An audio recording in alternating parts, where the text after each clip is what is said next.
podcast or pistachio. Yeah. What do you hate me?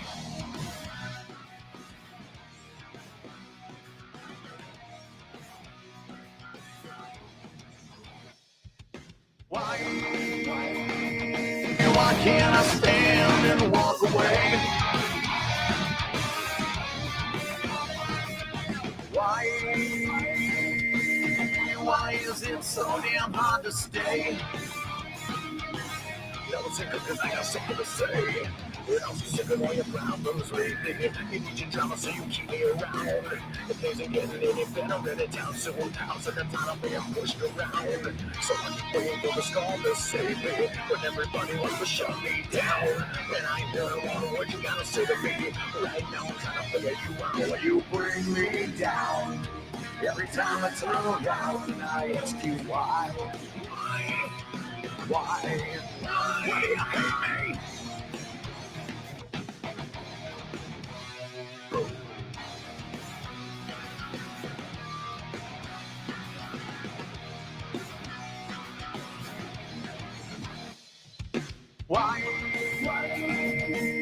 Why you try changing who I am? Now why can't I make you understand? Now understand that you're always about to come to an end.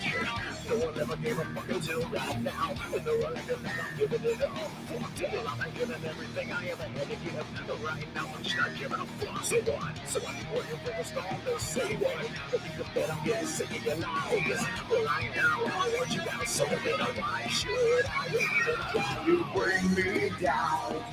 Every time I turn around and I ask you why. Why you keep dragging me down? Slam my face into the ground. I ask you why. Why you keep beating me? I can't take this anymore. I gotta ask you why. Why do you drag me down? Every time I turn around and I ask you why. Why do you hate me?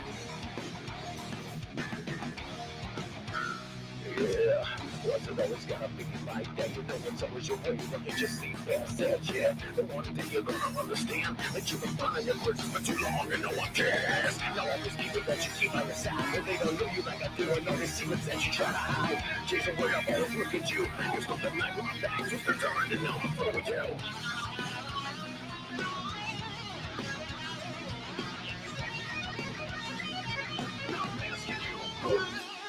You bring me down. Every time I turn around and I ask you why. You keep dragging me down. Slam my face into the ground. I ask you why. Why you keep beating me? I can't take this anymore. I gotta ask you why. Why do you drag me down? Every time I turn around and I ask you why. Why do you hate me?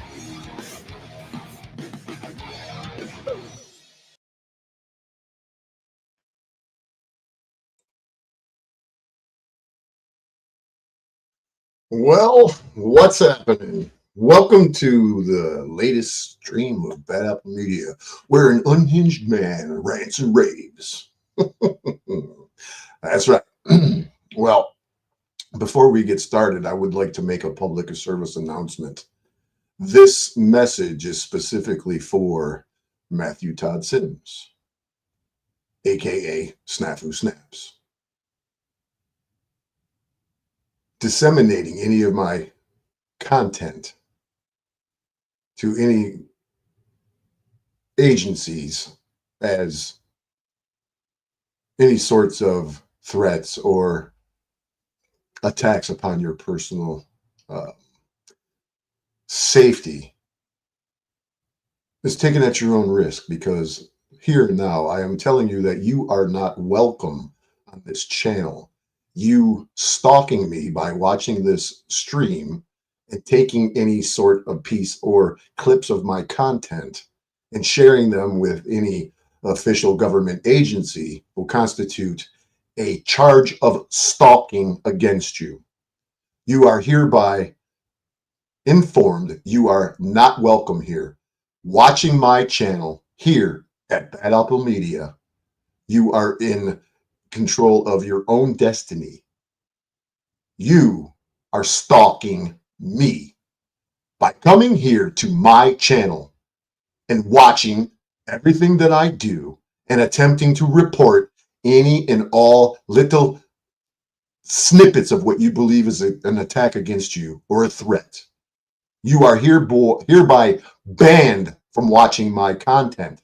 Taking any clips of my content from this day forth, November 20th, 2025, and using them in any attempt to have me maliciously prosecuted, you will be held liable by a criminal court. Do you understand the words that are coming out of my mouth? Anyways, end of public service announcement. So the rest of you who are hanging out, wanting to know what's going on, a bunch of new names in here, probably because I'm using the alternate streaming vertical and landscape here off of StreamYards, and I'm using both formats here. If you're new to this channel, this is a channel that shares information about the insane world and the even more insane YouTubers of this social media realm. Most YouTubers aren't who you believe they are. You can continue to do what you want to do. But if you want to know about the YouTubers that you probably find interesting, I could probably tell you that they're not what you think they are.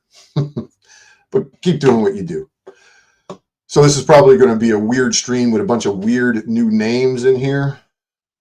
Just giving you a heads up, running with scissors and Lynette, and thank you for coming. As usual, I appreciate you.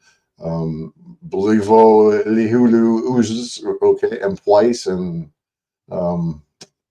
Mr. Truth. The truth on Mr. Beast is I wouldn't watch him if I was paid to. And, you know, he's not the focus of my attention. He is a pal of the demonic entities that are in charge of YouTube. So there's a lot of accusations about him. You can find out more if you just search up his name and do a little digging about him yourself, but you won't find any information on Mr. Beast here other than a suggestion that do not pay attention to him. And I wouldn't buy any of his Beastables or whatever the hell those snacks are. I wouldn't touch it with a 10-foot pole. Wouldn't give the guy a nickel. But that's neither here nor there. So today, as some of you know, Lynette and Tony and a few other of you lurkers from the panel curse probably watching me, I had court today. And some of you who are unaware of the dynamics of my court speak, I am being maliciously prosecuted by a YouTuber who was previously mentioned in here that I said is banned from my content, my channel. He's no longer welcome here, and anything that he does and watches in this space, and he clips it and takes it and shares it with law enforcement, that will be considered to be stalking. You don't need to be here. You're not welcome here. So don't be here and get the fuck out. Or don't whine and fucking cry about something that's said about you. So, Lynette and a few of you others, let me see what we can do here. Let me pull some stuff up. Earlier today, I went to court, and well, let me back it up. There's let me see if I can pull it up on my. As you know, most of you who are steady subscribers here, steady watchers, you'll know that I'm not prepared for the most part when it comes to my content. So let me see if I can't find it. Here it is. This is the, go up a little bit, and we'll just put what we need on here. me see if I can't blow it up a little bit. See how it looks on the screen. Let me see about sharing it.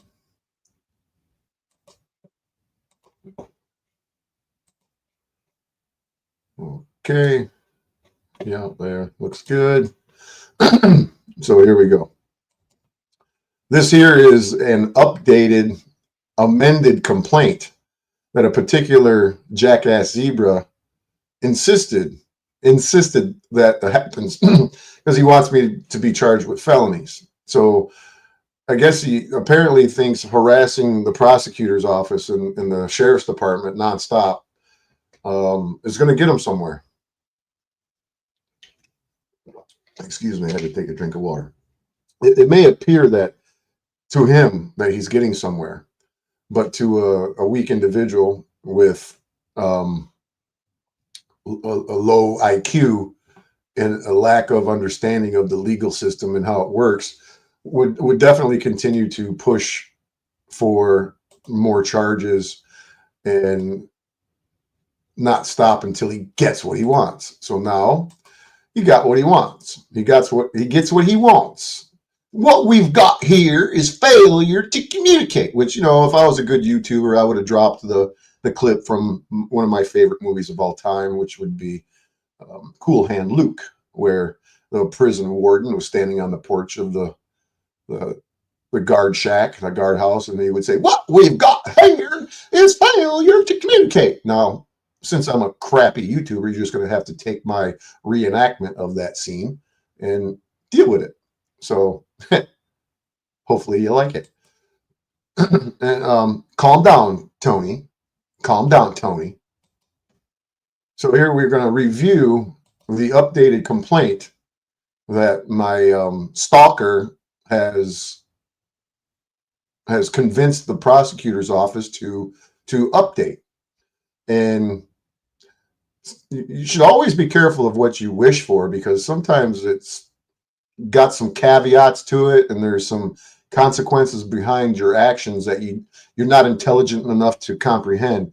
But it is what it is. I'm not going to complain. I'm happy as pig and shit that somebody thinks that they're smarter than the prosecutor's office, smarter than a fucking judge, and smarter than, you know, the less than intelligent detective that's in charge of this case. Because he sure as hell isn't very good investigative employee of the government. So I'm being charged with now count 1, count 2, count 3, count 4, count 5, count 6. And we'll review these real quick. The first count is using a computer to commit a crime, maximum imprisonment of 2 years, but less than 4, and that would be 1 felony. Count 2 is unlawful posting of a message. And you can read here, it says that I did post a message to the use of a computer or the internet without Matthew Sims, aka Snafu Snap's, consent. The defendant, me, knew or had reason to know could cause 2 or more separate non-continuous acts of unconsented contact with Matthew Snitch Sims. Posting the message was intended to cause conduct that would make Matthew Snitch Sims feel frightened, harassed, intimidated, terrorized, or threatened. Conduct arising from posting the message would cause a real person to suffer emotional distress and to feel frightened, harassed, intimidated, terrorized, or threatened. And conduct arising from posting the message did cause Matthew the Snitch Sims to suffer emotional distress and to feel frightened, harassed, intimidated, terrorized, felony. And contrary to this that's a 2-year felony. And that, I would have to reimburse government for expenses incurred in relation to the violation. Okay, awesome. Are we following along here? Are we following along here? I suckered into YouTube nonsense? You better watch your mouth, Xenio. Be careful what you say. So count 3 would be that I did use a computer system, computer network to attempt to commit a conspiracy to commit or solicit another to commit cyberbullying. So this was a misdemeanor. And then count 4 would be pretty much the same thing. 2 charges of the same. And whatever. We'll go to count 5, which would be telecommunication services malicious use. That I did maliciously use a service provided by a telecommunication service provider with the intent to terrorize, blah, blah, blah, molest, annoy, disturb, peace and quiet of Matthew Snitch Sims by threatening physical harm or damage to any person or property in the course of a conversation or message through the use of a telecommunications service or device. And count 6. This is probably the most comical charge of all. This is probably the most comical charge of all. Cyberbullying. Oh my Lord. Me being charged with cyberbullying him. Isn't that a fucking hoot? Anybody know the guy? Can anybody say in the chat, 16 of you, most of you are lurkers, some of you aren't, any of you in this chat that are willing to speak up and to express your opinion, let's take a poll. Do I have to set up a poll, or can you just tell me, is it Bad Apple Media or is it Snafu Snaps who cyber bullies? Can anybody clarify, qualify that statement? Who of the two of us is the cyber bully? Is that me or is that him? Come on. Tell us who you think the cyber bully is, me or him. And this was authorized by the Lisa Marie Lozen, the prosecuting attorney for the state or for the county of Macomb. This was done the day of my last court hearing, immediately. Apparently, the poor little victim got on the horn, got on the phone immediately and started squawking about having felony charges, and he wouldn't accept anything less because he's such a such an amazing shock journalist that people all over the country and the world are trying to take him out because he's an amazing whistleblower and he's uncovering many things that people, criminals and frauds and traitors, just mowing them down left and right with his shock journalism and just exposing them all. So he's threatened by everybody in his path that opposes his shock journalism. So if any of you want to tell us who the cyberbully is, let me know. Let me know who. Come on, can anybody say it aside from Lynette and Running with Scissors, Lynette and LCJC? Can anybody say? No, you can just stick around and support. And whenever you're perusing the internet and you're in chats, you can say, "Hey, everybody, beware of this creepy fucktard who's stalking people and bringing up bogus charges to make himself credible." And then he harasses the prosecutor's office and he harasses the sheriff's department to up the charges, but he doesn't understand the consequences that come with that. That's how anybody can help. You don't have to. It's your choice. I myself, I'm not asking you to do anything. It's like when people post a number to the officials in the government and say, "Don't call this number, don't do it." Well, you don't have to do anything for me. I'm just suggesting that people be aware of the criminal mind that is Snafu Snaps, because he is a criminal, whether anybody understands it or not. And yeah, we know that he's threatened to do all kinds of things to all kinds of people.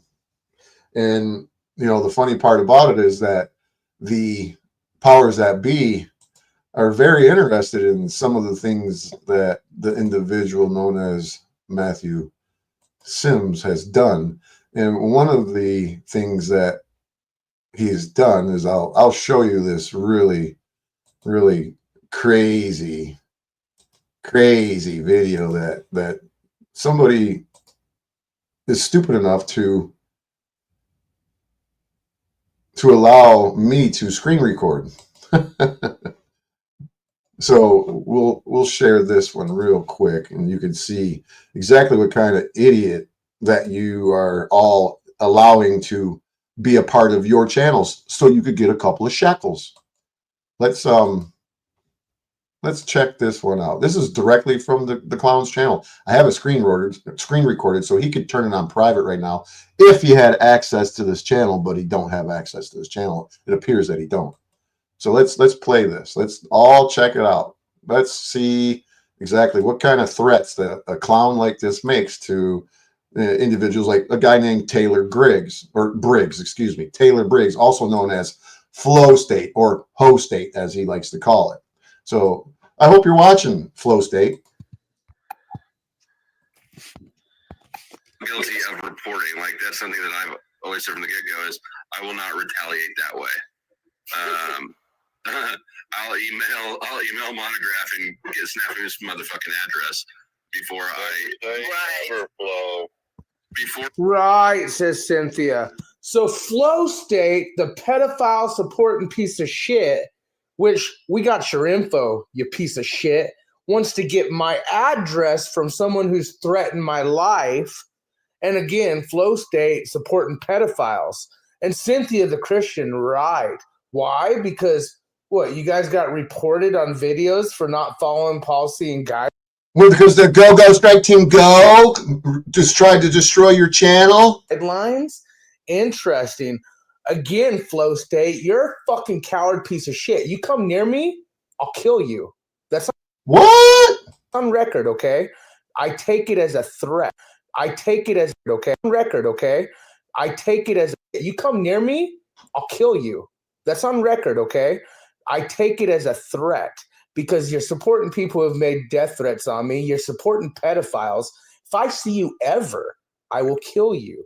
Okay, Flow State? Especially a threat towards me. Big talker. On record. Keyboard warrior. Thing, ladies and gentlemen, I want to point out some optics of Mr. Ho State and his support of PDFs and all this, right? He has me blocked during Z's chat, right? But he has multiple devices going. So he's literally talking to the people all day today.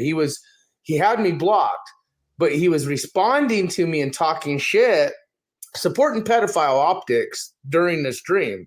But he thinks he's going to come to my address and do something about it. I'll fucking kill you, Flo.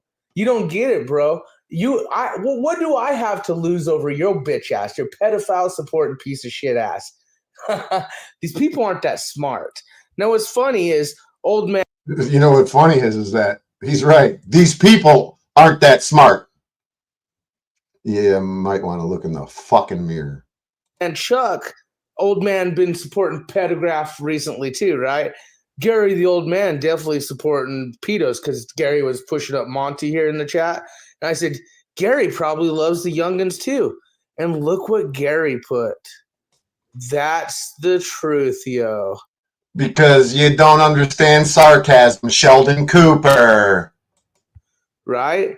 So these people tell you exactly what kind of scumbags they are and who they are and their death threats and their fucking threats. So because Flow State... Their death threats and their threats? Didn't like certain people, his pedophile pals were reported, or himself or others who aren't following YouTube guidelines and policies, he's going to... Because the Go-Go Strike Team Go keeps fucking reporting them, striking them. Get my address from someone who's made death threats to me multiple times, right? Mr. Pedograph Monty.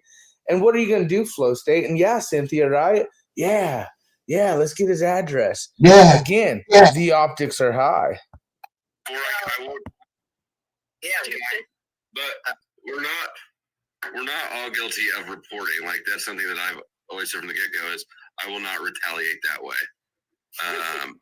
I'll email Monograph and get Snafu's motherfucking address before I won't do it because there's a weird principle thing. Interesting. What are you going to do when you get my address? You know those little colored earrings you wear that you get at malls from Claire's or Spencer's? I'd rip those motherfucker earrings out and I'd shove them up your fucking pedophile fucking mouth and make sure you can never, ever talk or breathe again, host date. And yes, that's a threat because everything you've done supporting pedophiles, supporting people who want to make death threats at me, and now you want to come get my address, just so you know, we got yours already. The optics are high.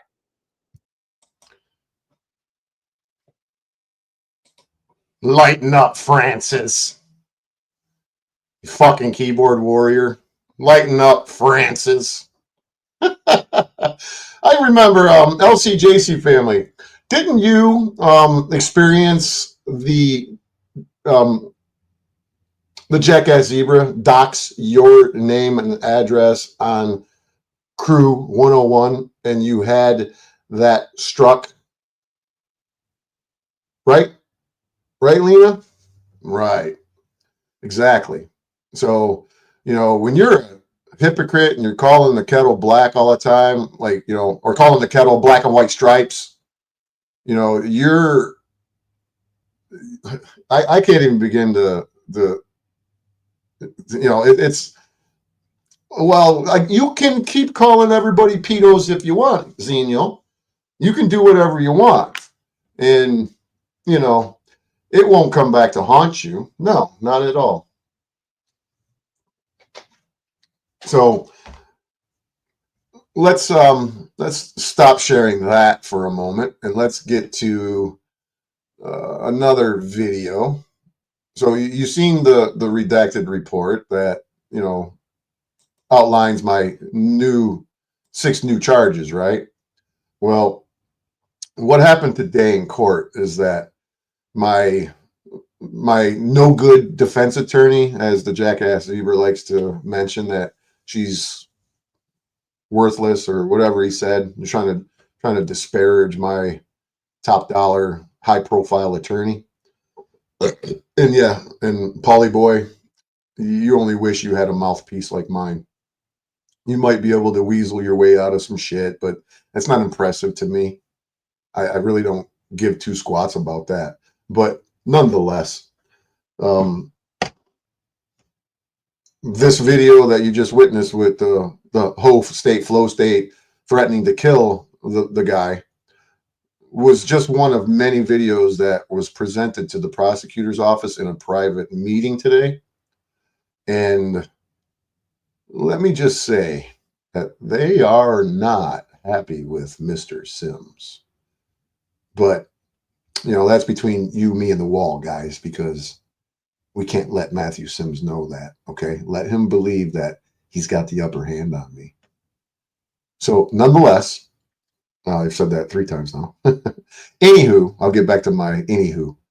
So, a 40, I don't know, I didn't keep track, but it was a very long meeting between my very, very capable of attorney and the prosecutor's office. And when the meeting was over, they came to the resolution that things were going to change. And because somebody doesn't know when to stop calling the prosecutor's office and stop calling the sheriff's department, that sends a red flag to those people. And you no longer become a victim that needs justice. You become the focus of someone who is weaponizing the judicial system. These people do this for a living every day, dealing with actual, literal, genuine victims. And they know a bullshitter when they smell a bullshitter. So my lawyer comes out of the meeting and comes up to me and tells me, "We're golden, my man. We're starting from page 1. We're going back to scratch from the beginning." And I said, "Okay." So she said, "Just come on into the courtroom. have a seat, and we're going to knock it out. So I go into the courtroom. There's a few cases that we got to hear while I'm sitting there with my beautiful, lovely daughter who gave me a ride to court so I could relax and not be focused on anything but other than my peace of mind. We're witnessing the entire courtroom, the entire courthouse swoon and fawn over my attorney. Every law enforcement officer in that courtroom, and there was 5 of them. They were all trying to get her attention, to wave at her, to smile. And she obliged because she's a sweetheart. Every lawyer in that room needed to come to her and shake her hand and to give her the respect that she commands when she enters a room. My daughter, sitting in that courtroom with me, listening to multiple cases before mine came to the presiding judge, my daughter whispered in my ear, "These lawyers, they're like, I can barely hear them. Why don't they talk louder?" And I said, "Because they're nervous and scared." I said, "When my lawyer speaks, you'll hear. You'll hear her. You'll feel the assertive, fearless voice that she has, that she takes command of the hearing." So after it was all said and done, my daughter says to me, "Oh my God, Dad, your lawyer is amazing." And I said, "Of course. Do you think your father would hire anything less than an amazing attorney?" And my daughter says, "I have no doubt in you, my dad. My daddy-o," is what she said. "I have no doubt in you, daddy-o." So what occurred was the judge didn't like the fact that they disobeyed his order in responding to my previous motion that they sat on. The prosecutor sat on my motion for a while, which is what it is, because they really don't have a case and they're trying to stall and to, get a penny for a pound, whatnot. So the judge, I'm going to spare you all the boring details and just get to the crux of it. The judge said, "I don't like the fact that you bring me an amended complaint and added charges to this count or to this complaint." He said, I like this. I would like this to be a new complaint. And so after a couple back and forths of everybody saying, "Yeah, we agree, we don't object," the judge dismissed the original 2 misdemeanors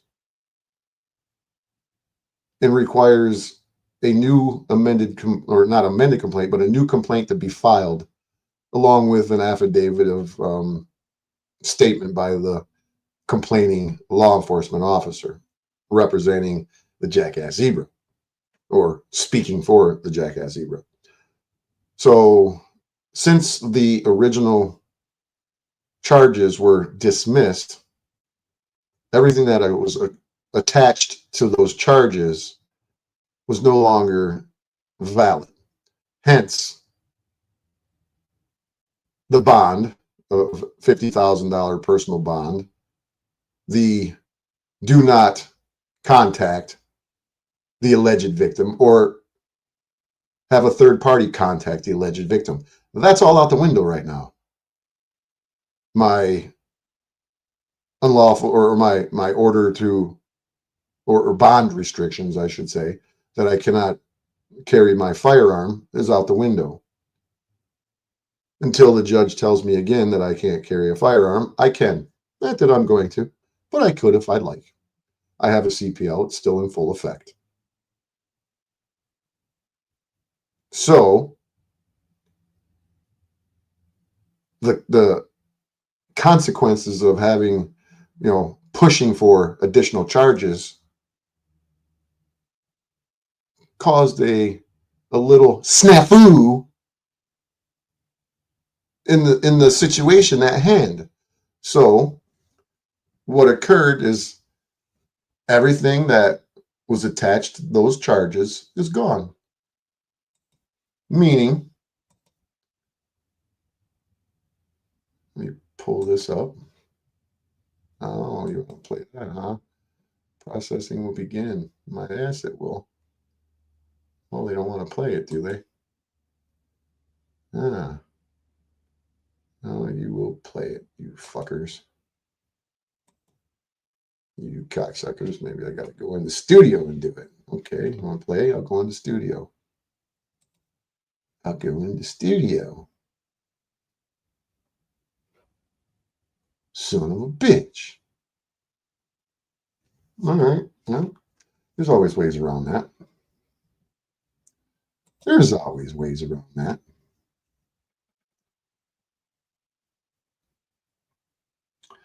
Arpole, keep running your mouth and you won't be here long. You understand the words that are coming out of my mouth, you little fucking traitor? You want to sit in the corner quietly and not fucking run your mouth?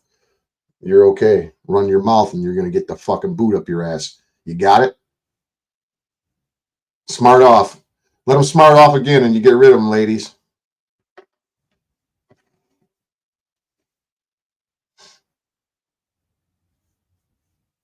I'm putting up with any of you smart ass scumbags who support that fucking loser. You can go fuck yourself. How's that? So if I got to play this video this way, that's what I will do.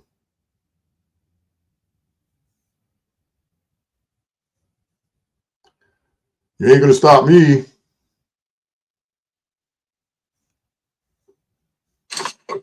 All right, let's turn the volume down. Lock the doors.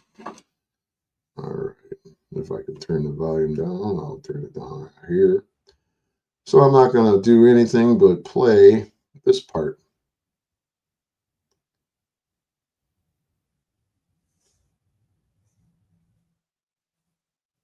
Let me get to it.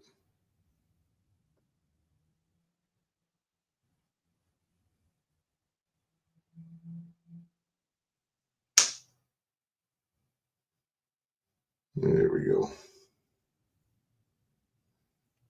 So let me turn on my camera. Hey everybody, Babel Media. So let me here, let's let you watch.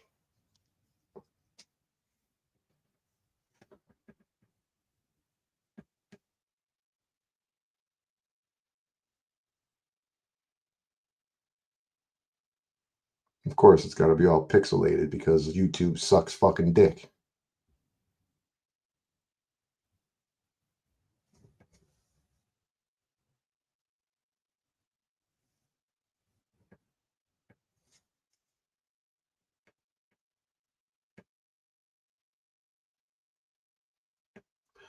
Snafu is not paying for a lawyer. A prosecutor, free of charge, is trying to prosecute on his behalf, but he's lost them. They know who he is. They know what he's about.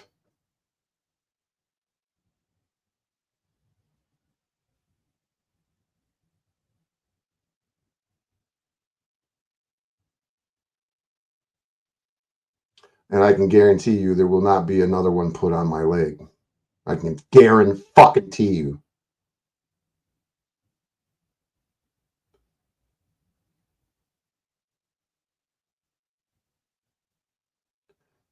Lena, they're taking the fucking tether off my leg.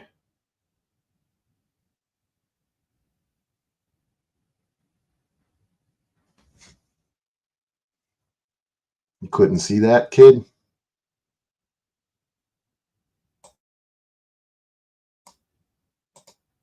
You couldn't see that? So there you go. Y'all asking the question, Did they take the tether off? Yeah, the tether is off. And it will not be back on my leg. Fucktard. So where we're at now is that I will be arraigned on those 6 charges in a couple of weeks. It'll be on Zoom. I'm sure that, you know, some jackass zebra is going to record it. And I also shared the video of the dickhead running his mouth talking about sharing the videos. And yeah, the judge isn't going to like that. When he hears you threatening to share the videos of his courtroom that you're not allowed to screen record, you're not getting on the good side of anybody in that courthouse or in the county of Macomb. I've warned you to not play fucking games in my neck of the woods. But hey, whatever flips your skirt, brother. Whatever flips your skirt. So what's going to happen in a couple of weeks is I will probably get another, not probably, I will get another personal bond. There will be no tether. I'm sure that I'll be say, hey, well, don't contact the scumbag. It's just the typical shit. Not that I want to contact him. I have no use to contact him because he comes here and he stalks me on my channel. So all I have to do is talk to him here. That's all I need to do. So using any of this content to try and send it to the prosecutor's office per advice of certain people in the system told me to announce that you are not welcome here and that any dissemination of my content from this video constitutes the fact that you are stalking me and I'm building a further case against you. So if you will, you go ahead and do whatever you want and take my content. You're not welcome here. You're not wanted here. And any time you spend here is you stalking me.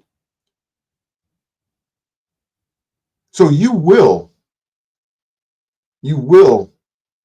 be setting yourself up for stalking charges. There's no need for you to watch my content. If you are afraid of me, why are you here? It's a good question that many others have that same question. But I'm the only one with a big mouth. Others won't bring this up to you. And they're more tight-lipped than I am. Others, meaning people you are whining and crying to on a regular basis, where the red flags go up in the air and go, something is up with this fucking guy. What is it? And they're too fucking lazy to do a little research. And then when they see content of this guy threatening to kill people and threatening to share the videos from the courtroom and admitting to being a shock journalist who triggers people to get them to commit crimes and using internet search sites to track down people's mamas, and I could go on and on and on, and threatening, you know, Gigi and threatening to kick King Stephen's ass and all the other stuff that I got. When they see those things, they're like, fuck. So, you know, keep doing what you do. I'm okay with it because I need you to be the jackass zebra that you are. So I will be in court in a couple of weeks on Zoom, and I will share the Zoom ID number. So if any of you want to go and watch and to observe as like you're in the courtroom sitting in the gallery, I will share that, or you could go on to the website and get the link yourself because it's public information on a public website and anybody can go to the court. It's no different than you coming to town and sitting your butt in the courtroom. So you can come in the courtroom and you can all witness what is being said by everybody, not just the next time, but you can come in the time after that and the time after that. And I encourage all of you to watch the hearings and to witness yourself what goes on so you have a little more context behind this type of content that I'm creating. You'll have more context, excuse me, behind what this video is about. Well, I would hope that many of you would begin to promote it. Any of you who have been targeted and attacked and harassed and stalked and assaulted verbally and metaversibly raped with cupcakes and all that maybe all of you should join in on the witnessing of a snitch, jackass zebra snitch in action, and watch it with your own eyes. But that's something for a later date. I'll bring that information up prior to the hearing.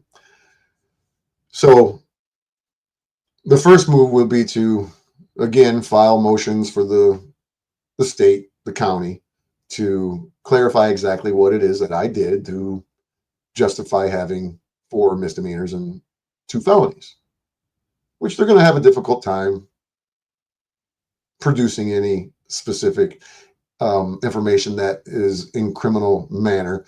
Anything and everything that I've done here on the internet is protected free speech.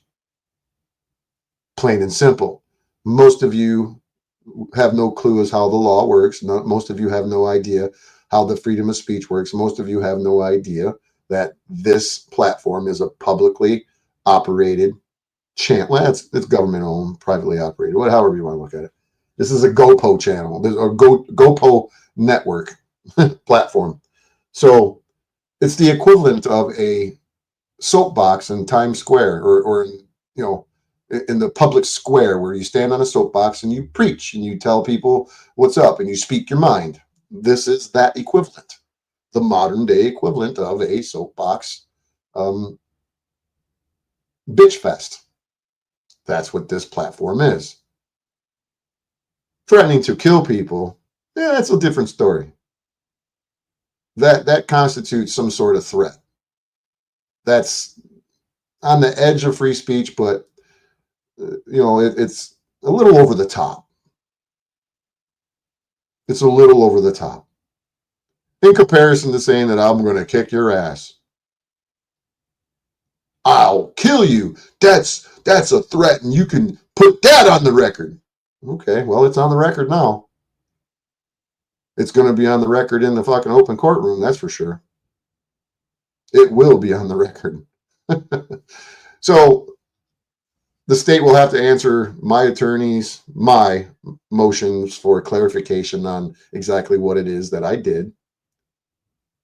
And then once those are heard, my lawyer could possibly decide to file motions to dismiss on, constitutional grounds.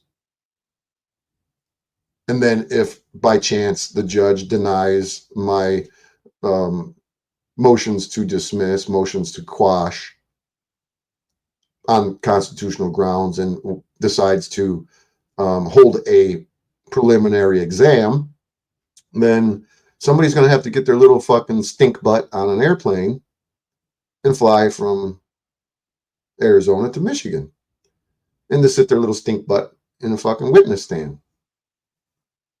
And I can't wait till that happens.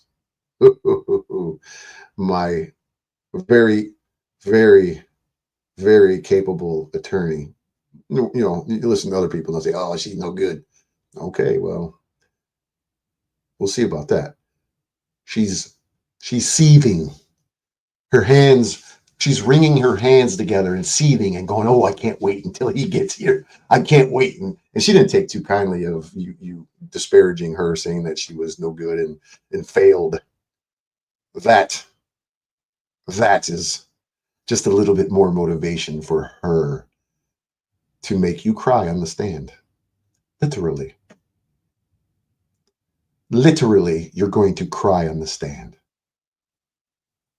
Ooh, you have no idea the skills. You know how, what's his name, Liam Neeson in those movies? What the hell's the name of those movies where he says, "I have a very special set of skills"? That movie, I forget what those movies are called, but my lawyer has a very special set of skills, and you know the rest.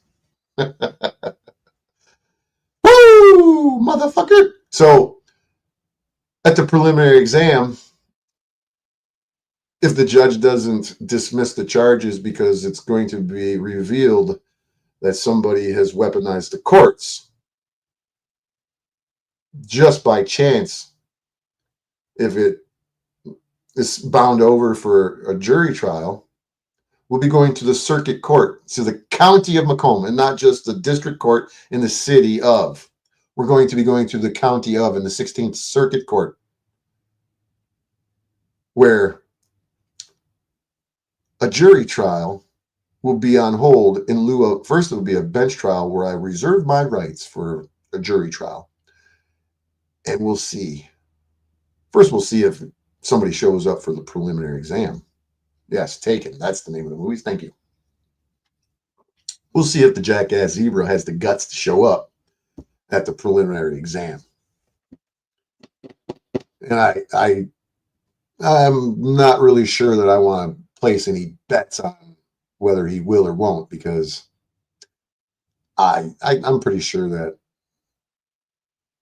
it's going to be an empty seat. And by chance that seat isn't empty, it's going to be a beautiful thing. It's going to be amazing. And that's when I will have the judge giving me the approval to record it. And I'm sure that my lawyer is going to be on top of that and arguing or presenting that request, and it will be granted, guaranteed. Oh, it's not over. It's only just begun. This is where I want it to be. My biggest bitch was having a fucking tether on my leg. I'm not sweating these stupid accusations, these senseless charges.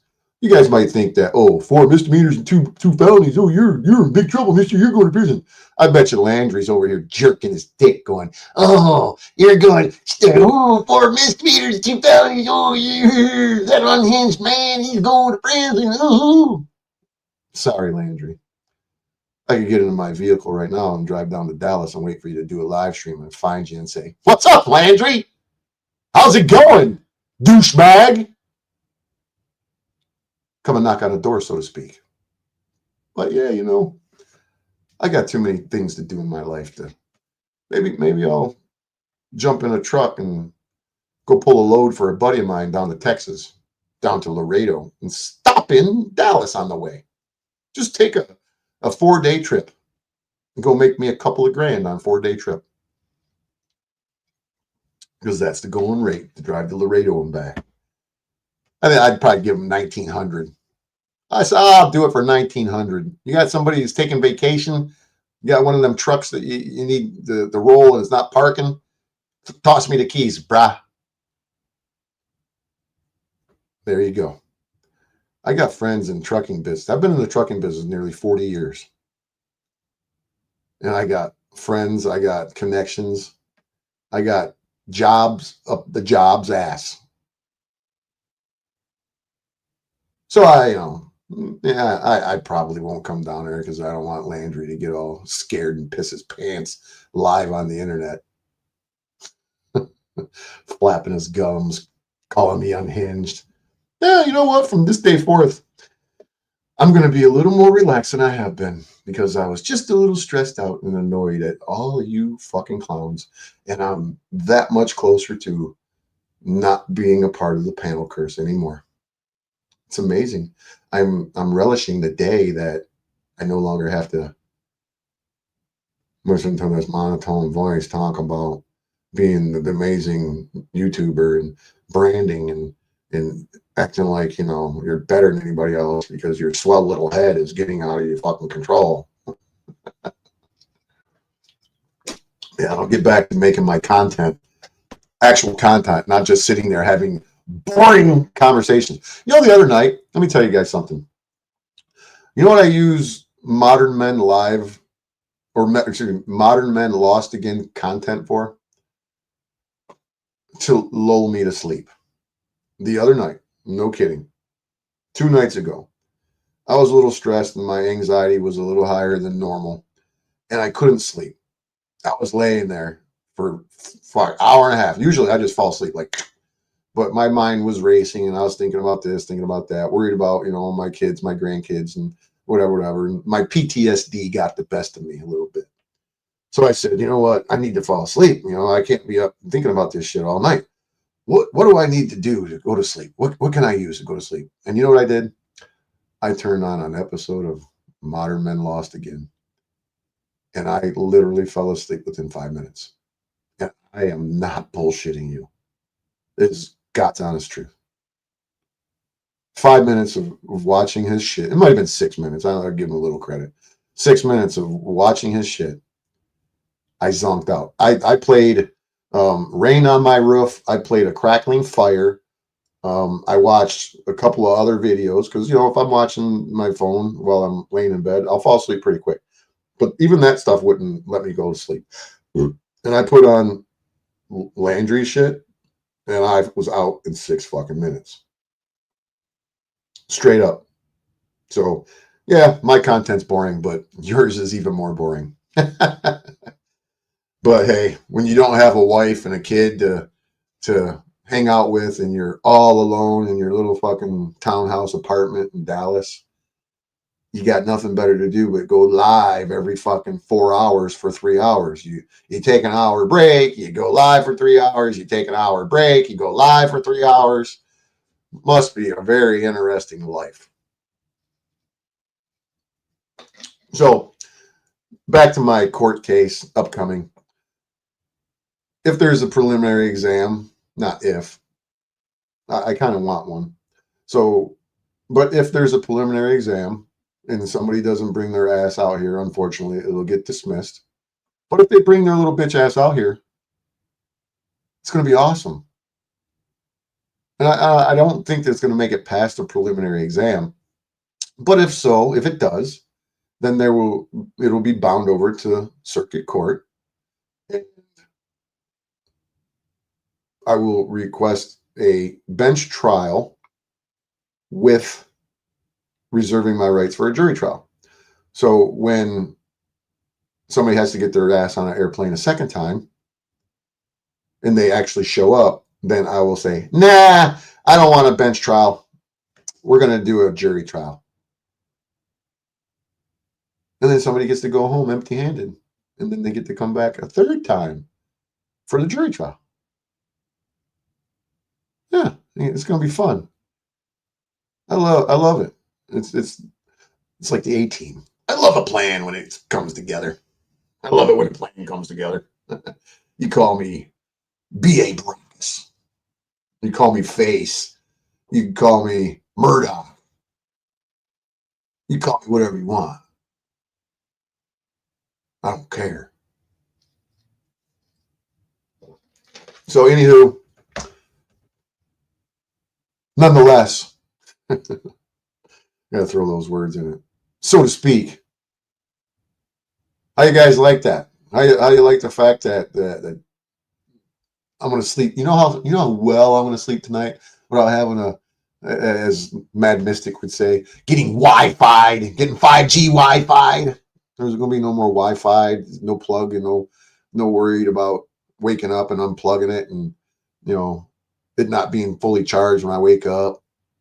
Oh, I just took a shower. It was so nice not having to lift that fucking thing and all that and move it, and yeah,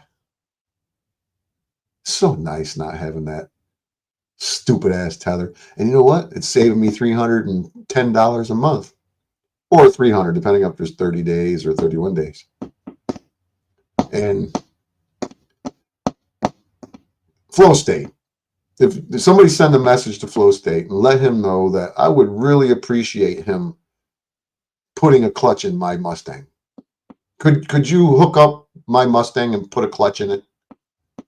Because I'm this much closer to owning that car.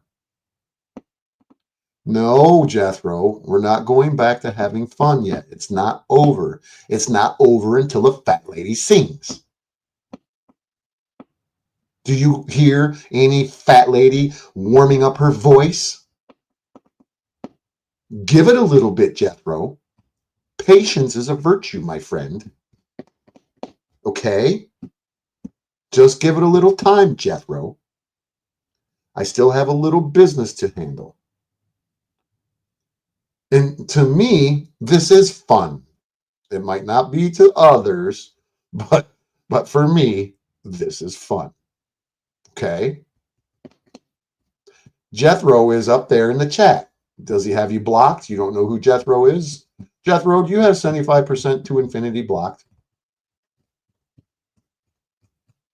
He wants to know who Jethro is. If he can't see your name, then you must have blocked 75% to infinity. Why would you do that to my buddy, 75% to infinity? What did he do to you? Is there some conflict here in the chat that we just, what? You just refreshed, didn't see any of the chat. Should I leave the chat and membership? Sorry if I'm bothering you all. What are you talking about, Xenio? What you talking about, Willis? What you talking about, Willis? Now, if I had my drops ready, I would have had Arnold from, little Arnold. What the hell was his name? His real name? What the hell was his real name? Damn, drawing a blank right now. I would have had Arnold from Different Strokes say, what you talking about, Willis? Yeah, I can't wait to get back to my regular old broadcasting content. Oh, that's right. That's right. Oh, 75% to infinity. If you're watching in vertical, I have StreamYards has a new option where you can stream in landscape and vertical at the same time. So you're in vertical mode and Jethro is in landscape mode. So you can't see him and he can't see you. So problem solved. Thank you, Lynette. And happy birthday, Lynette. Is that why you've changed it to Lynette 60? I think you're older than 60, aren't you? You say you were 62? 960? I don't know. How old are you? But no, Xenio, what the hell are you talking about? What do you mean you just refreshed? Didn't see any of the chat. Should I leave the chat and membership? Sorry if I'm bothering you all. You ain't bothering me. I don't think it's her birthday. I was just seeing she changed her name to Lynette 60. So I don't know. I don't know what you talking about, Xenio. You're cool with me, man. It's cool. It's cool. You don't got to go nowhere. It's cool. Let me see. I'm doing something here. Let me pull something up. Let me do something here. Let me do something here. Let me do something here. Let's see if I can figure something out. No comments yet. Oh, wrong one. Let me go here. Let me go here. Let me turn down my volume so you can't hear me talking. And LCJC. Let's do that. How's that? LCJC, say hello. Type in the words hello.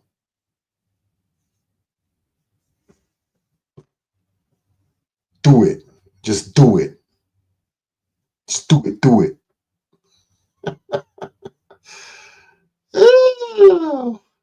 Look at that. Whoop, whoop. You can fix stuff now. You got a wrench.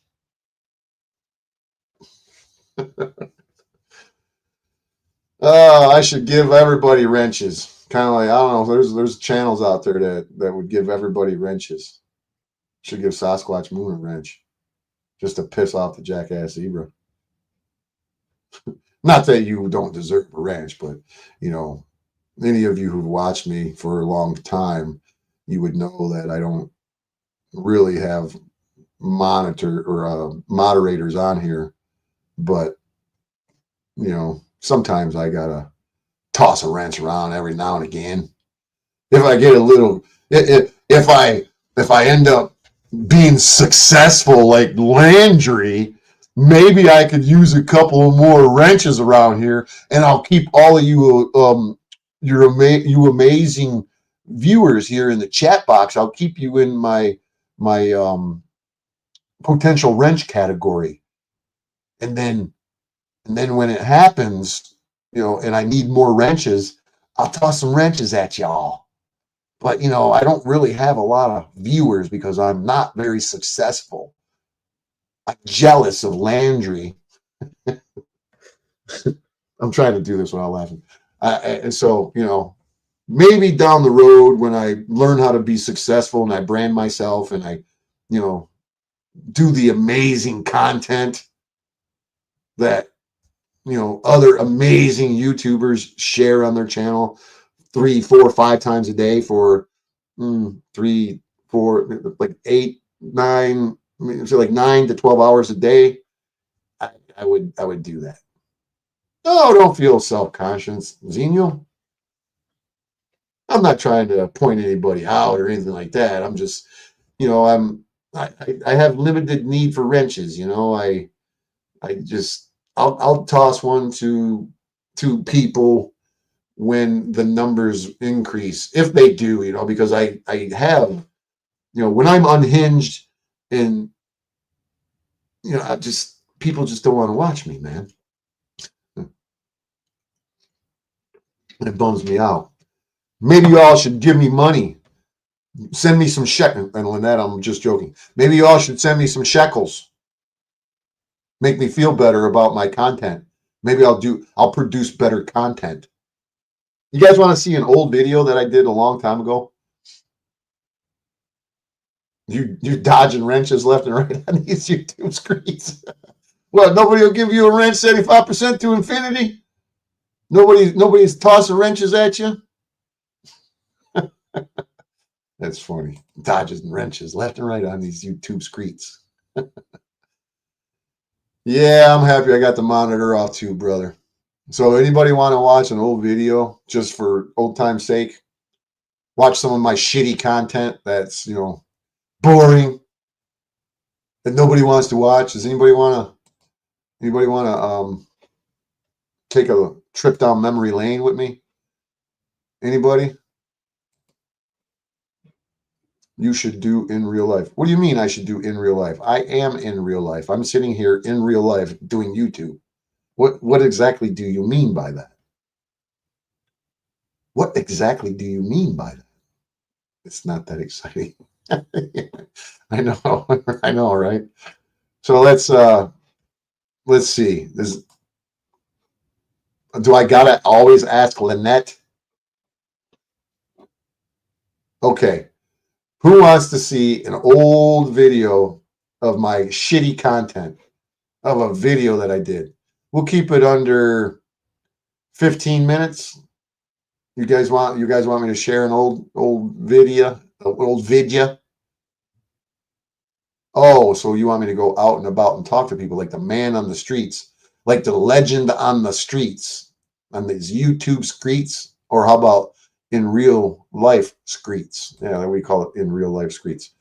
Let's go to videos. I won't do lives. I'll go to videos and I'll scroll down maybe a couple of years ago. How's that?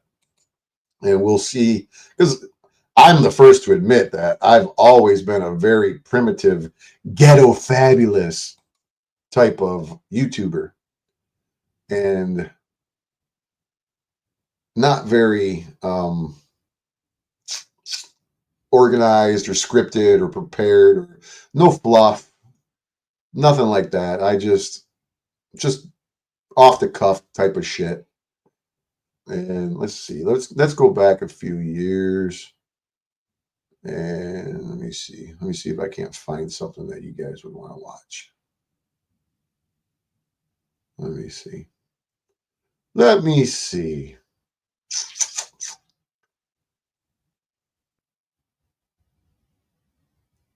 Okay, let's go to this one that I did. Let me see. Let me go to this one. it's me giving another YouTuber shit because, you know, I've done a wide variety of stuff. I've done some state national content. I've done some, you know, dirty cop, dirty government content. And this one would be a dirty YouTuber content.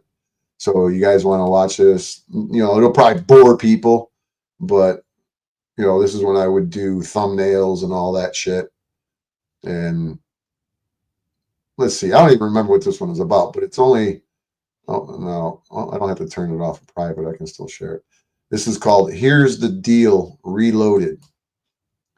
So let's play it. Let's see what we can do here. This was just all done like with a screen recorder on my phone, and 75 is avoiding it. What, a wrench? You don't want a wrench? Dodging and juking and jiving the wrenches. I get it. I get it. But here, let's check it out. Goblin. Oh, you're not mad at me for calling out your buddy? You're not mad at me for calling out your fucking buddy Hank for being in an email that's a legit email? Sorry if you know you don't believe it. That's cool. Well, here we go. Let's check it out. Dude, where's my car? What's my tattoo say? Sweet. What's my tattoo say? Dude. All right, you can see it. All right, let me blow it up. Let me give you a full screen. Best as I can give you a full screen. So you ready to watch it? One of my old videos. This is from over 2 years ago. This was made, I don't know, wherever it was.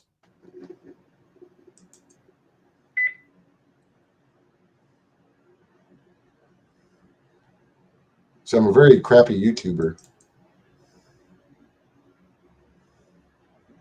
This might be the edited version. You guys are acting like thugs, man.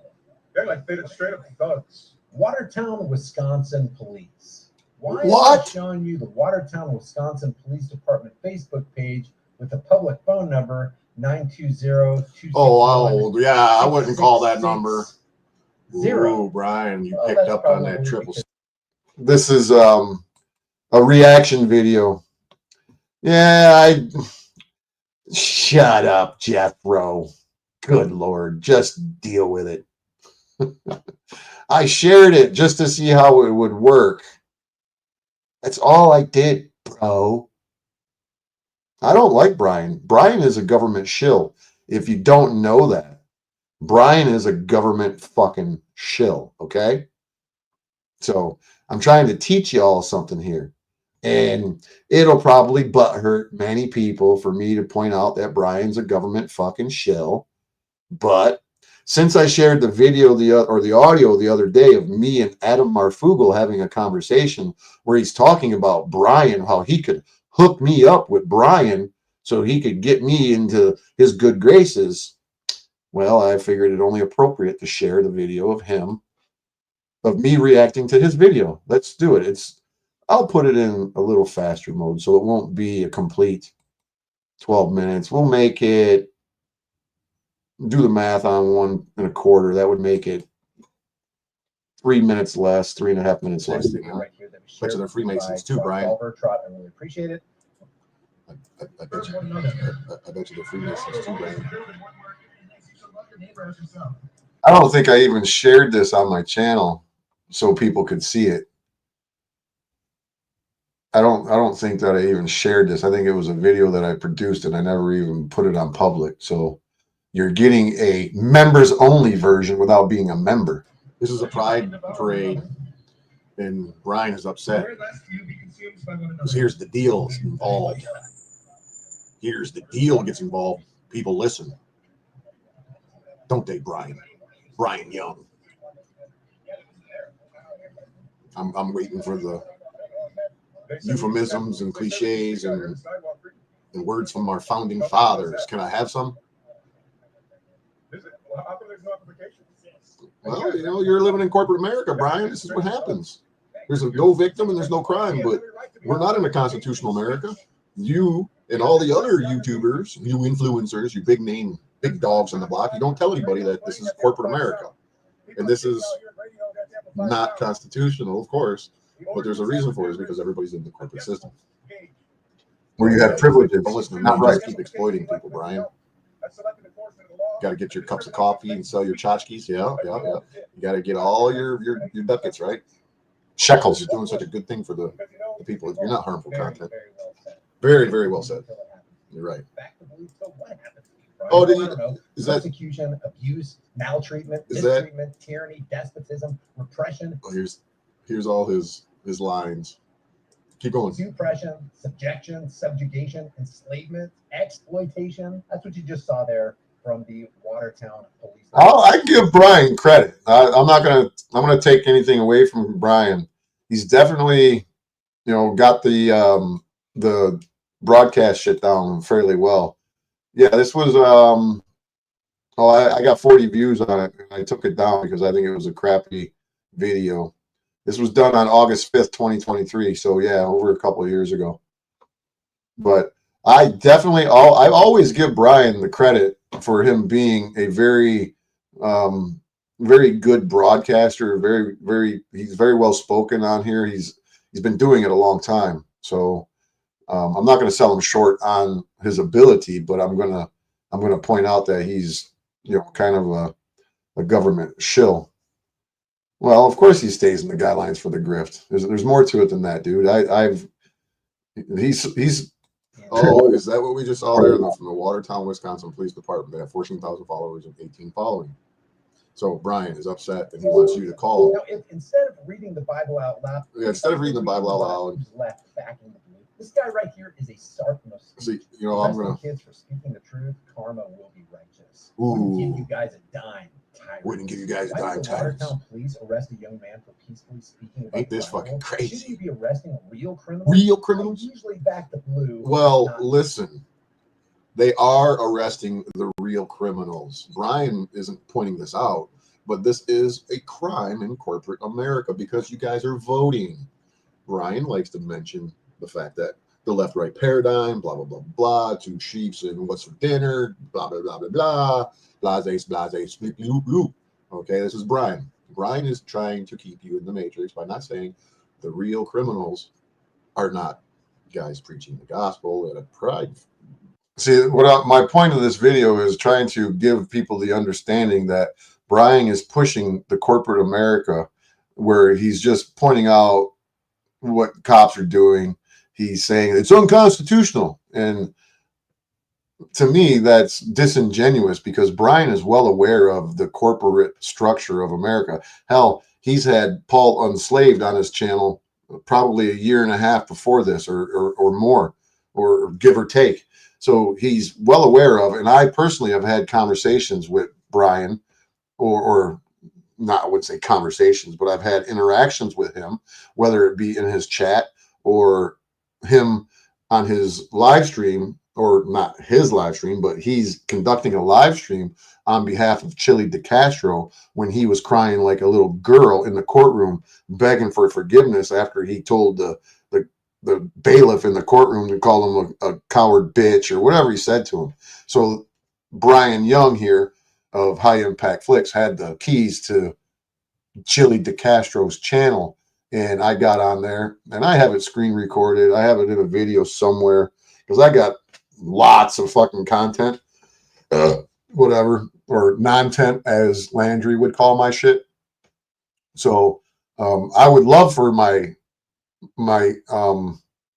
criminal case here, against the Jackass Zebra to be finalized so I can get back to doing what I do. But in the meantime, I'm just going to continue to produce my non-tent, my boring non-tent, striving for success. And granted, even this content isn't very good content. The criminals are the sovereign citizens. It's just a reaction video. Yeah. Brian will point out that they're sovereign citizens, but he's not going to point out the fact that the people, we the people, are slaves, that you have privileges. You don't have rights anymore. As a 14th Amendment citizen, and every one of you are citizens of the United States, and they're referring to the United States District of Columbia as a legal all caps name entity. That's what you are as a federal citizen. Brian will tell you this. At this time. What the hell is wrong with you people? Oh, more examples. I'm gonna put in little drops like that stuff too. Yeah, Yeah, I haven't been able to get to the point where I put in little drops like that. Oh, it's backing me up. Just You're so dramatic, Brian. You're so dramatic. You know, the SS was running around, and well, I guess they do murder people every now and again, but they run around doing some pretty messed up stuff. The SS did. I wouldn't say that the cops are the SS. They're, you know, they're pretty bad agencies and organizations. You know, they're quasi-military organizations. You know, arresting police people state. for exercising their First Amendment right. Martial law. All individuals you tyrants arrest, sue the department, the officers involved, and the city. Tyrants. Yeah. Watertown I hope PD so is too, ashamed of the tyrants. badge for infringing All right. on the rights. This is a systemic problem. This is a It's systemic just an problem. isolated incident. It's not just an isolated incident. Why are we stealing his property? Why are we stealing his property, I took Brian? an oath, and I'm going to take that oath seriously. Oh, here, hold on. I swore to I want you guys to do me a favor and do what Brian's take doing an here. oath, and I'm going Like, to take that oath seriously. subscribe, I swore to turn on that protect bell. free speech and anybody exercising it. And No, you don't, Brian, violating because that you have me right now. blocked. Screwed up. Why? Because it's your Standing up, platform? doing full regardless of. Yeah, Brian Young. Yeah, there's just another. He blocked me on his channel because I was telling him over and over again, tagging him, saying, "Hey, Brian, how about telling people about corporate America and expanding on what you're telling them?" Because he would touch upon it being corporate America, but not clarify exactly what he means by corporate America. And I was forever attempting to point this out to him. And so instead of just addressing it, he just blocked me, which is a cowardly move. Video of Brian showing you guys how the cops are going to beat you up and take you to jail. And essentially one of his purposes, the purpose that he has as an influencer, welcome to the spreading show. his harmful content, is that he's keeping your mind, the word that I'm looking for, he's keeping your mind preoccupied on this, oh my God, this kid was arrested for this. It was terrible. The most you're going to do is you're going to stomp and jam on the keyboards and tell Brian exactly how you feel. And if you're lucky, you'll say, wow, he shared my comment on there. I'm virtue signaling from my couch or from your chair. But one of the things that it does is it discourages people who think that they're going to step up and this kid, they're going to arrest this kid, they'll arrest you. So a lot of people are discouraged from these videos, and this is the purpose that Brian has, and to keep you voting and to keep you away from knowing how to become free, even if you want to remain in the corporate system that is man-made with the laws of voting, legislation, and all of that. So anywho, let's continue. One of them is doing what their fellow Thin Blue Line buddies are doing because, hey, that's crowd psychology. Yeah, and I don't have a crowd brain or a heart of my psychology. own to step forward. Right. And I don't have the courage to do so. Well, you guys step forward and got courage with these videos. Thin Blue Line buddies while they're involved in committing a freaking crime in broad daylight on camera. Right. You That's swore messed an up. oath. You swore an oath, man. You swore an oath, bro. What kind of people are we? What kind of people are we? Violate our oath of What office are we, to oath harm followers? people for exercising a right we swore to freaking protect. I'm gonna start pretending to be Now, this guy. one good cop on the scene, doesn't that alarm people? Doesn't that alarm people? Don't There's people not one say, good cop on the "Yeah, scene. I usually back the loop. Why? But why? Why? Why? Anytime you see Anytime you anything on see the anything. internet, you don't see one cop. You don't see one cop stepping forward and Not one that I stopping. can think of. Not one that I can think of. Female cop who grabbed. Oh, that female cop that grabbed that cop by the belt. Yeah, he's brutalizing somebody in the back seat. She's been a part of. How many illegal searches and seizures has she been a part of? Oh, The she's a one that terrible got cop. back and They're really all- given they're all that bad. They started really at are. 4, and then he basically They are, put his Brian. hands on her Because neck. they're agents of the corporate, Mr. But Anderson. one good thing, I'm not. So, I have made content, and, granted, this is me just doing somewhat of a reaction video. I do have original content on my channel. It's not like I don't, but at the same time, it's been, it's been backstaged, I guess you could say. Volume up on who? On me? Volume up on Brian? No, I had his volume down purposely so you could hear me when I recorded the video. But I'm going to not share that video anymore. I'm going to go and share something different. Let me see. Let's go in my content. I'll let you guys see my content. I'm not scared to let you see my content. All right, here's one that I shared. This was a police cam video. This one is pretty messed up. Oh yeah, that's all right. I understand. I wish to proceed. Okay. So I think I just recorded this one so I could share it. And if any of you don't know this video, what happened is pretty maxed. Well, I'm sorry that you can't hear, Xenial. I apologize. Dual citizens of breach was allowed in corporate mayor. Yeah. I don't know how to turn the volume up, my brother, unless it's on the screen. But this video is pretty messed up. Watch and see how they literally execute a man in the street. Here, I turn it up as much as I can. I'll turn it up on my end. I'm Don Aaron with the Metropolitan Nashville Police Department. This is a critical incident briefing concerning Thursday afternoon's fatal police shooting of a man in the northbound lanes of I-65 between the Old Hickory Boulevard and Harding Place exits. This case involves officers from the MNPD, Tennessee Highway Patrol, and Mount Juliet Police Department. You are about to see body-worn camera footage so that you can have a better understanding of what occurred based on what we know up to now. The Tennessee Bureau of Investigation and this police department conduct thorough use of force investigations. Can you hear it better now, Xenial? This investigation is in its early stages and will take time to complete. A word of caution. The images and information you are about to see may be disturbing and difficult to watch. Viewer discretion is advised, especially for children and sensitive viewers. Shortly before 2 p.m. Thursday, a Tennessee Highway Patrol trooper traveling north on I-65 came upon Landon Eastep, a 37-year-old Nashvilleian who was sitting on a guardrail on the shoulder. The trooper reported that he stopped and approached Eastep with the intent of giving him a ride off the interstate. Yeah, sure. After a brief interaction, the trooper reported that Eastep pulled a box cutter. Metro Police were requested to the scene at 1:55 p.m. An off-duty Mount Juliet officer who was traveling north on I-65 stopped to assist the trooper before MNPD arrival. The Mount Juliet officer attempted to de-escalate the situation and dialogue with Eastep for some 30 minutes. Yeah, my definition of de-escalate through dialogue is clearly a different version of what these law enforcement officers would call de-escalation. Well, I'm sorry I hurt your ears. I apologize. As he held the box cutter in his left hand and kept his right hand in his pocket. Just drop it, brother. Landon, come on. Landon, come on, brother. Let me help you out. You will not end up in jail. How about pulling out tasers? How about it? Or come up with some type of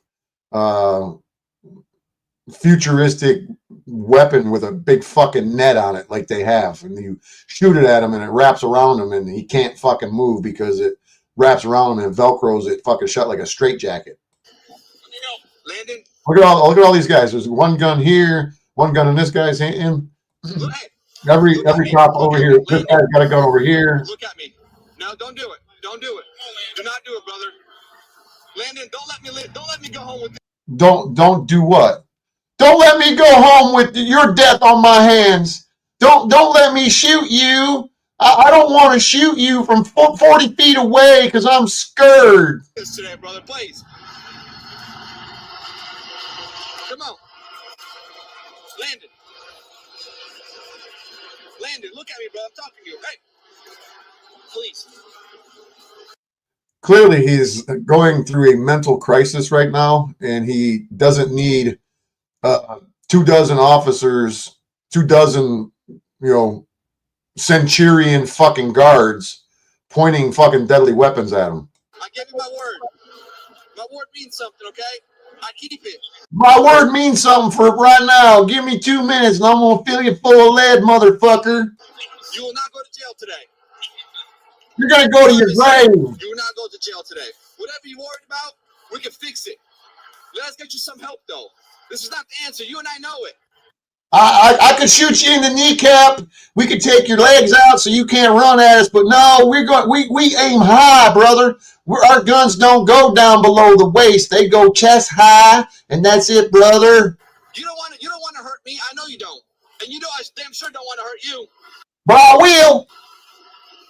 Right? Come on, brother. Just put your hand up. Put your hand up so I can shoot you while your hand's in the air.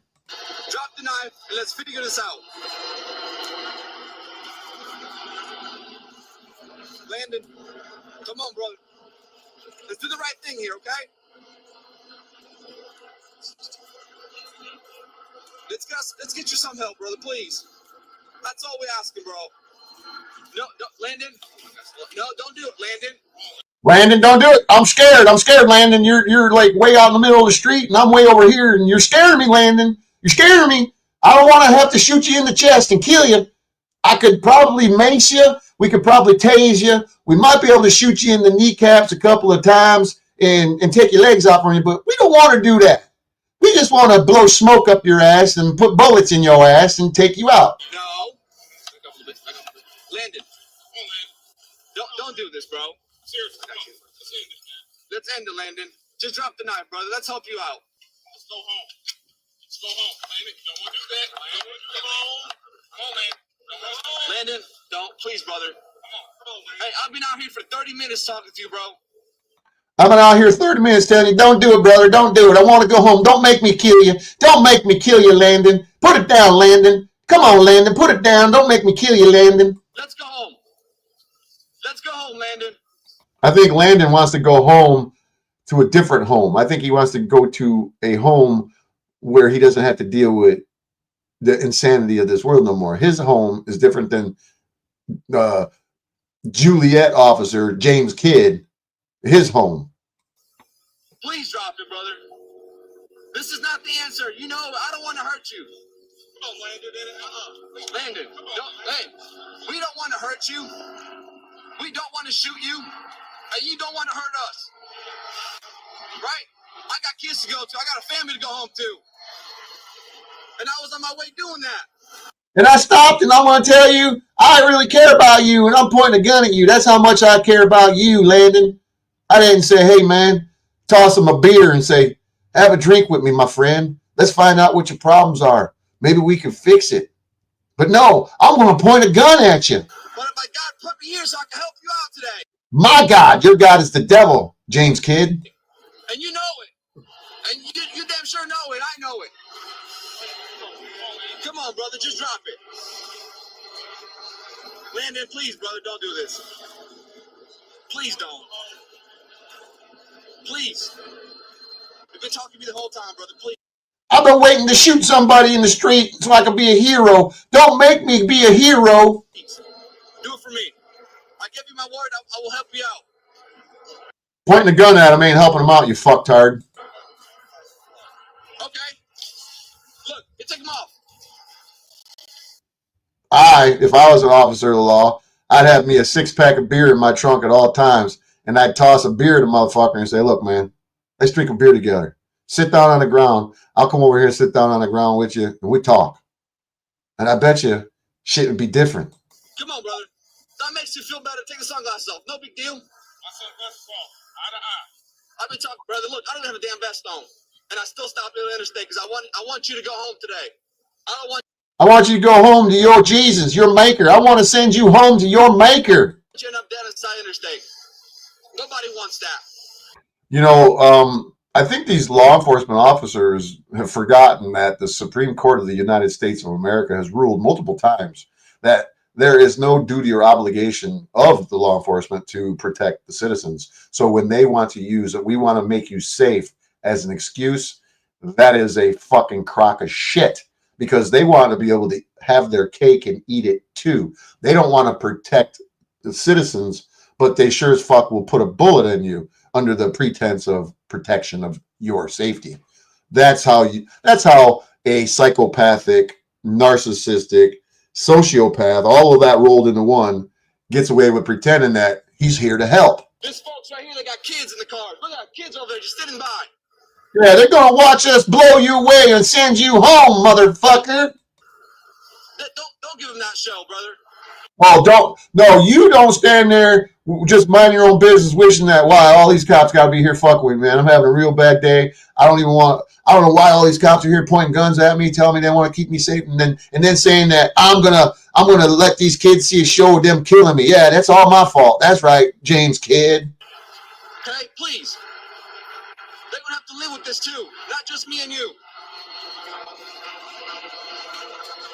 Please, just drop it, brother. It's the rapist mentality. Look at what you made me do. You wore that sexy outfit. I had to stick my penis in you. That's all you gotta do. I promise you. Get your hand out of your pocket, drop the knife, and I'll guarantee you I will have an ambulance here to help you out. You will not go to jail if that's what you're worried about. Come on, Landon. I'm not going to send you to jail, motherfucker. I'm going to send you to hell. Please, help me help you.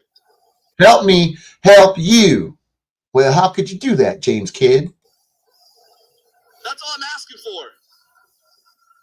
Come on, brother, just drop the knife. Get your hand out of your pocket. If that's a gun, what you got in there, don't worry about it. We'll figure it out. We'll fix it.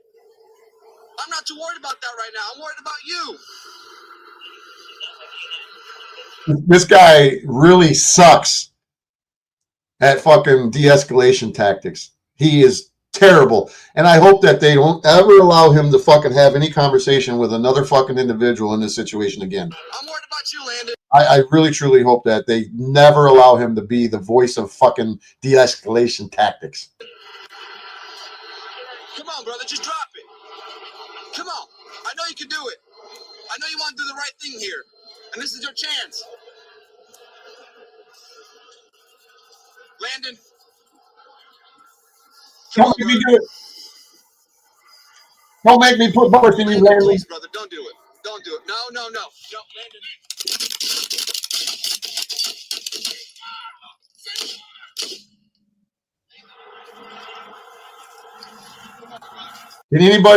Can anybody count the number of shots that went towards this man?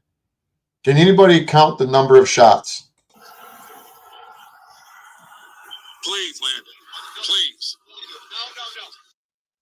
No. Let's see what it was. Let's see. Did he pull out a gun? He may have. So let's keep it in slow mode and watch and see.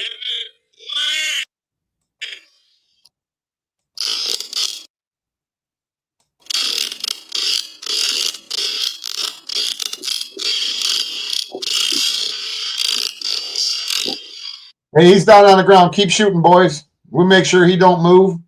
Just keep shooting. You know, in other situations, they would put snipers on scene. Why don't they put a sniper on a scene like this and then just take his fucking kneecap out? Cease fire! Cease fire! Why couldn't they just take the gun? No. Take the gun and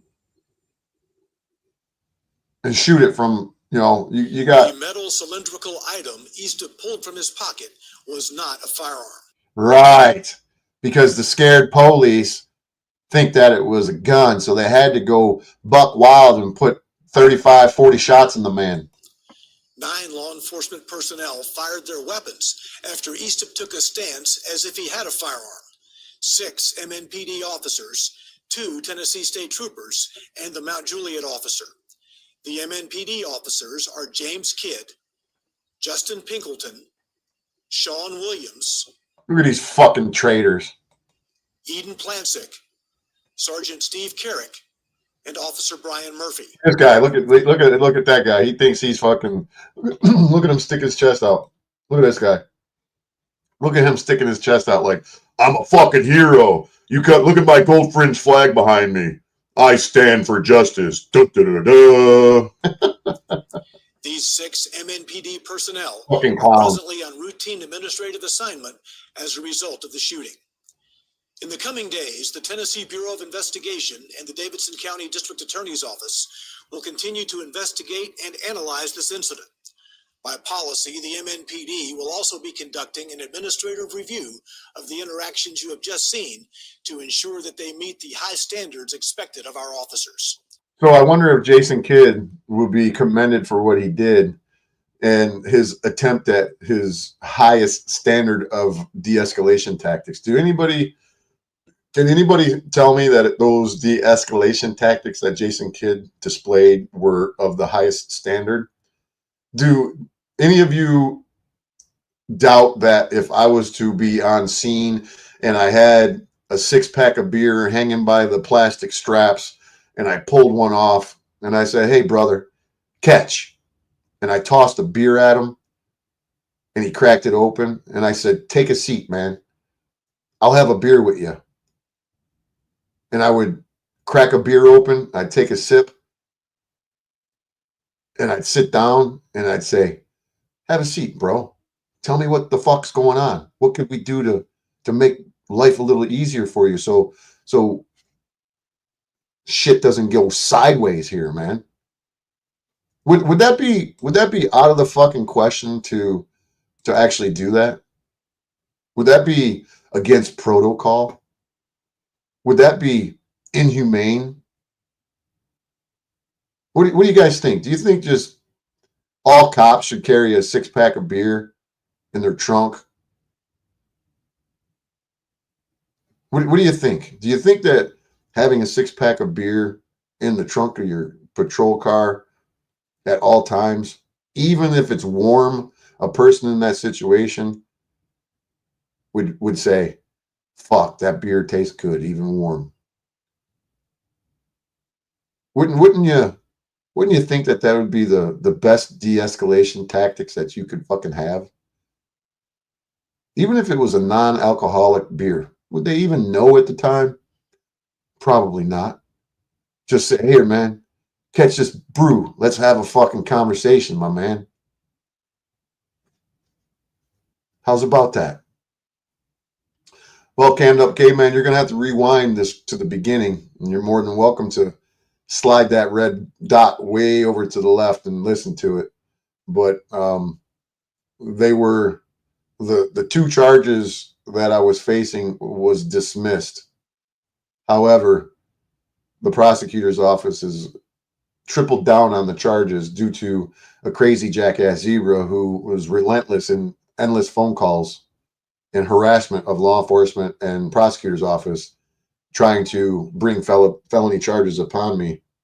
And so in doing that, they decided they were going to file an amended complaint, and the judge wasn't having it, so he dismissed the original complaint, telling them that they need to refile the charges. So anyways, the good thing, the outcome was that fucking tether is off my leg, and they are well aware of the insanity that comes from that jackass zebra, because we shared some content of his with them. So hold on one second, I go get my chart.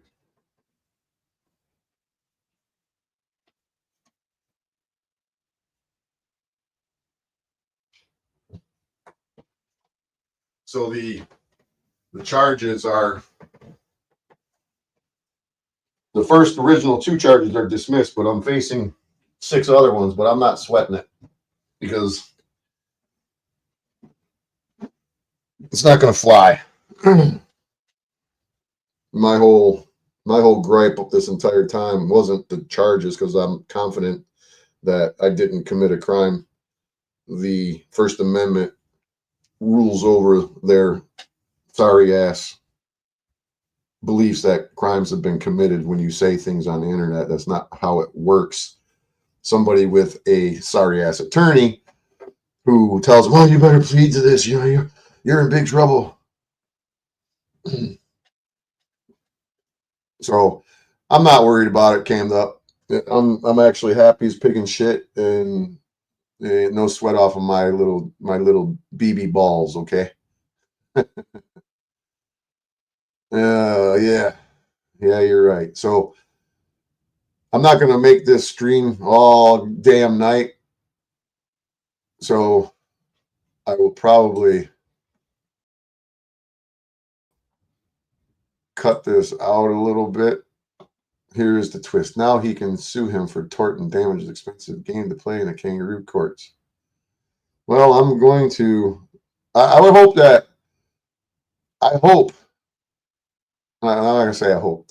I would like for all of you kind, generous folks out here in YouTube streets, whether it's one of you or it's a collection of you, raising funds for a clutch in that poor little jackass Zebra's Mustang. Get that clutch fixed, because that'll save me a couple of bucks of putting a clutch in it myself when I come and take that Mustang. Oh, you trust me, bro. This ain't going nowhere. Trust me, this is not going anywhere. The prosecutors are well aware of this fucking clown and what he's doing. We've waited and we've waited until, the time was right to present this shit. And then kind of, in fact, we really didn't even have to present this shit, because they are well aware that this motherfucker is psychopathic. He's mentally disturbed, and they know it. They can't tell him that they know it, but I'm telling you all that they know he's a fucking nut job. So it's just a matter of time. Only thing is that they stuck their foot in the mud, and they are regretting it. So they're trying to figure out a way to get out of it. Just like it was today, where, just change it up, dismiss the original charges, which would get the tether off, because I've been trying to get the tether off. And somebody keeps calling them and going, "You better not take that tether off. Oh my God, he's gonna kill me." And so they're like, "This fucking guy won't shut the fuck up." So they can't be accused of giving me what I want by taking the tether off. They gave him what he wanted. He wanted more charges, so they gave him exactly what he wanted, and the consequences that come with it is exactly what happened. Now there will never be another tether on my fucking ankle, and I'm willing to take bets. Any of you out here want to bet me? Oh, just calm down, Goblin for Life. Contraire, mon frere, calm down, brother. Because what somebody doesn't realize is that the courts don't take kindly to somebody manipulating them and weaponizing the courts. Because now that county and all involved are going to be subject to civil liability. And that is one thing that a county will not appreciate. So I'm not going to get into details, but I can guarantee you that if any of you understand this justice system and how they're all connected, they will step up the game and flip the fucking script. I can guarantee it. And at the same time, I'm not going to get into exactly what's going on here, because sometimes you got to know when to hold them, know when to fold them. You got to know when to walk away and when to run. You never count your money when you're sitting at the table. There's going to be time enough for cheating when the dealing's done. So if anybody can read between my lines, and I'm sure that he's going to read between my lines as well, and I hope that he does, they are not to be fucked with. And when you fuck with them and you play them, oh, you think that the hell hath no fury like a jackass zebra scorn? I think Big Daddy is a little more powerful. And so hell hath no fury when Big Daddy is tricked. And I'm just going to leave it at that.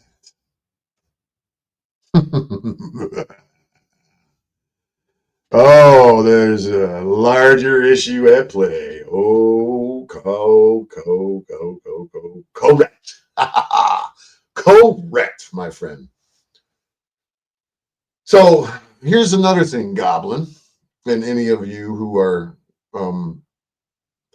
somewhat victims, to flip the script in a manner that's on a massive scale. It won't take much for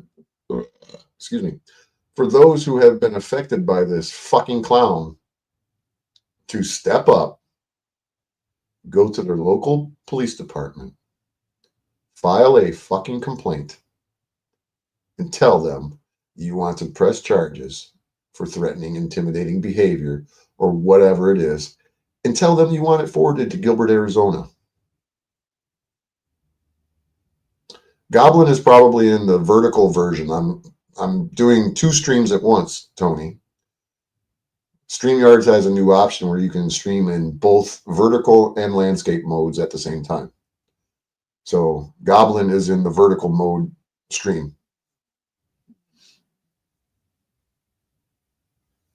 Oh no, I'm not Scottish at all. I'm Irish and I'm Native American. Oh, and I'm a cheeky motherfucker for sure. So, if you can read between the lines, Goblin, maybe you could communicate with your buddy who claims that email's bogus and prove to me that he is not part of the email. And the only way that he's going to prove to me that he's not part of this email is for him to really pick up that telephone or take his little ass to the local police department and say, here's the screen recordings of what he did to me. This is what he says. This is a racially motivated hate crime. And write a fucking report, say that I want to press charges, and tell him to send the information over to the Gilbert, Arizona Police Department. So if Goblin does it, Hank does it,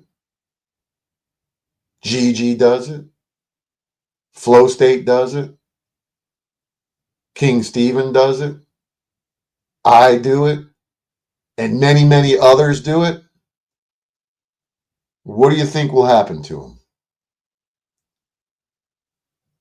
Or is it all about the shekels and the entertainment value? I guarantee you he will be in a cage for a long time. But I know that everybody doesn't understand, or I should say, I know that nobody understands why I was acting the way that I was and lashing out. But because everybody sat and did nothing, that gave him the ability to do what he did to me. Nobody stopped him before he could do it. And I'm going to stop him before he can do it to another person or persons. No, he hasn't, Goblin. I spoke to the Monongahela fucking police department and spoke to a lieutenant and told him Hank's real name and told him the Jackass Zebra's real name and asked if this occurred, would there be police reports written on a request to contact him by phone, tell him to leave him alone. And Lieutenant, I have the phone call recorded. I don't need to play it. Trust me when I say that I have the phone call recorded. The officer, the lieutenant, said, nobody has done that as far as I am concerned, because our officers will never not write a report on any interaction between themselves and a member of the public. They write reports on everything. This is what I'm trying to explain to anybody who wants to listen to me. I've been involved with law enforcement on the tail end of this shit my entire life. I get police reports written on me constantly And I have them all, as many as I can gather. I have call logs. I have, not from there, but when I'm speaking to a lieutenant at this small town fucking police department, and he tells me that if a citizen comes into their department and says that they're being harassed by an individual, and could you please call him at this number and tell him to stop contacting me, stop harassing me, or else he's going to be in big, big trouble. If they did that, there would have been a report written, and there is no report. I told him I'm calling from Michigan. I cannot come to Monongahela fucking police department and file a fucking report, or come in the in the office and ask. He says, "What's the guy's name? What's the other guy's name?" And I could hear him going, like clickety clack, clickety clack, clickety. Nothing. Pretty sure he's not lying to me. So, anywho, if everybody out here is really sick and tired of them, and they're not part of some fucking psychological operation, and they're not addicted to the internet, craving the entertainment that comes from the Jackass Zebras shenanigans, and you really want him off the fucking internet, step the fuck up. Go to your local police department, file a fucking report, tell them that you want him charged with a crime, especially if he's got a pattern of conduct and you've told him to leave you alone and he continues to do it. And then you tell him that you want them to contact the Gilbert, Arizona Police Department and file a complaint. And you call the Gilbert, Arizona Police Department, and you speak to them and say, I filed a complaint in my local town, and the cop, the sheriff, the detective, whoever is going to be contacting you, and I want him charged with a fucking crime. And then if 4 people do it, 5 people do it, 6 people do it, 7 people do it, 8 people do it, what do you think they're going to do? They're going to kick his fucking door in, so to speak. Or just let them know you got a warrant for your arrest. Turn yourself in. Goblin, he sent you fucking photos of a gun safe where his thumb is in that photo. He is not supposed to be in possession of firearms. He's a convicted felon. They would conduct a felony arrest on him in fear that he has weapons. He's threatened to kill Flow State. He's threatened to kill Gigi. He's threatened to kick this person's ass. He's threatened to kick my ass.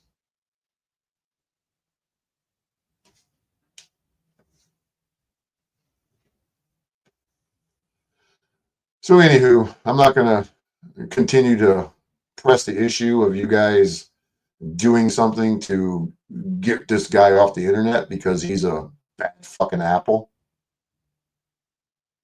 If I have to, I will conduct this mission myself. And I'm sure there's going to be others that are going to join my crusade. Unexpected others that'll be joining my crusade. And we'll just leave it at that.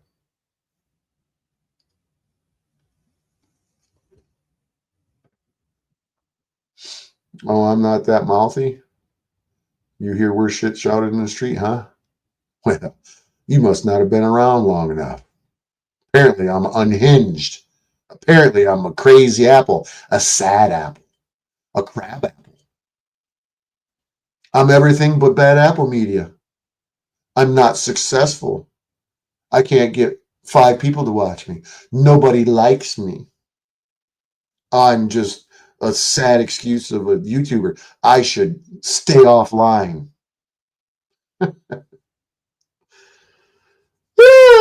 Yeah. No, I don't. I'm not making my life the internet. I have a life. Oh, I'm a candy ass apple. Forgot about that, Lynette. But yeah, I don't need the internet to give me purpose. I don't need attention. I don't need the likes the shares, the clicks.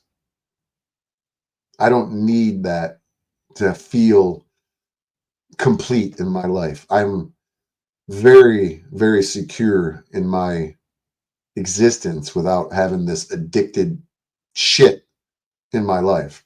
You can use the internet. You can moderate it and use it wisely, but to spend more than 5 hours a day on here, 6 hours a day, especially streaming, says something about that individual. I know some people are lonely. They really don't have a lot going on in their lives, and it's better than TV, they tell you, because you can't interact with those on TV. You can interact with these people on here. And so it feels personable. And I get that. I'm not trying to knock it. You know, I've been around these YouTube streets for a long time, and sometimes I just need to reboot myself from the overload of the insanity that comes on here. And yeah, Tony, you're my friend too. But the fact of the matter is that the people that are on here, the majority of them, there's something wrong with them. I'm talking about the content creators in the panel curse, specifically in the panel curse. This is out of the genres that I've been studying for the last 11 years. The panel curse is the worst. They are a wild bunch of fucking people, like a pack of vicious fucking dogs. And if you speak out against the panel curse, you will feel the wrath of the fucking the dog pile. But I'm not interested in being dogpiled. The psychological warfare that most of these people use and spit while they're on here doesn't work on me. I'm the first to admit that I get a little sideways. My song Bite Me, that I play, my outro song many times. I don't play it every time. But my Bite Me song, if you listen to the lyrics, you get a pretty good idea of who I am and what I'm about when it comes to the internet shit.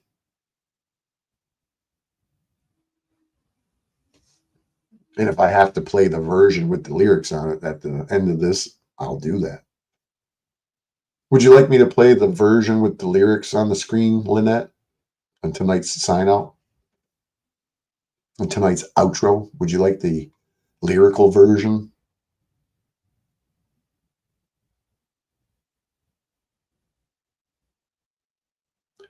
That's all I am, Xenial, is honest. Honest Abe. That's right. Honest Abe here. Okay, let me pull it up. Let me pull it up. Pull it up. Let me see if I can't pull it up. Because we're about to shut this down so I can relax for a little bit before I go to bed.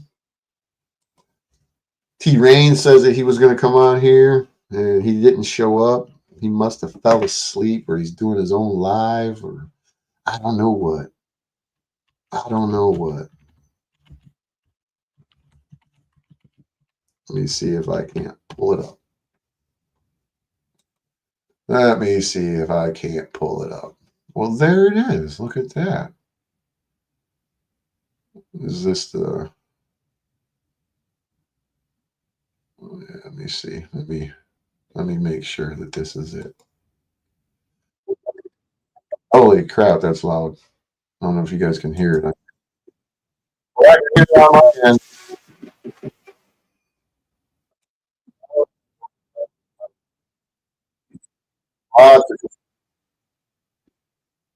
Well, this is it. Look at that. Look at that. Here it is. We'll have to set it up to share it. Set it up to share it. What do you guys think about this? That flow state death threat? Sasquatch Moon, appreciate you for hanging out. Xenial, appreciate you hanging out. Lynette, of course. Running with Scissors. Cammed Up Caveman. Goblin for life, Goblin Life 2, Chicken Little said so. Let's see who else. All you lurkers, you're Jethro Miller. Appreciate you. Appreciate y'all for swinging by, making me feel like I'm a little more successful than these other guys claim I am. It really hurts me. It triggers me to say, oh my God, I'm just not successful. You're living up in my head, man. 75% to infinity. Appreciate you too. I don't know if you're still here, if you're gone. LCJC. All y'all that stopped by to see what the old fucking breaking news was about. Yeah, it might have been a little clickbaity. Might have been a little clickbaity. But hey, if that's what it takes to get people to watch so I can be successful, then I got to do what I got to do, man. I got to do what I got to do, man. Yeah. So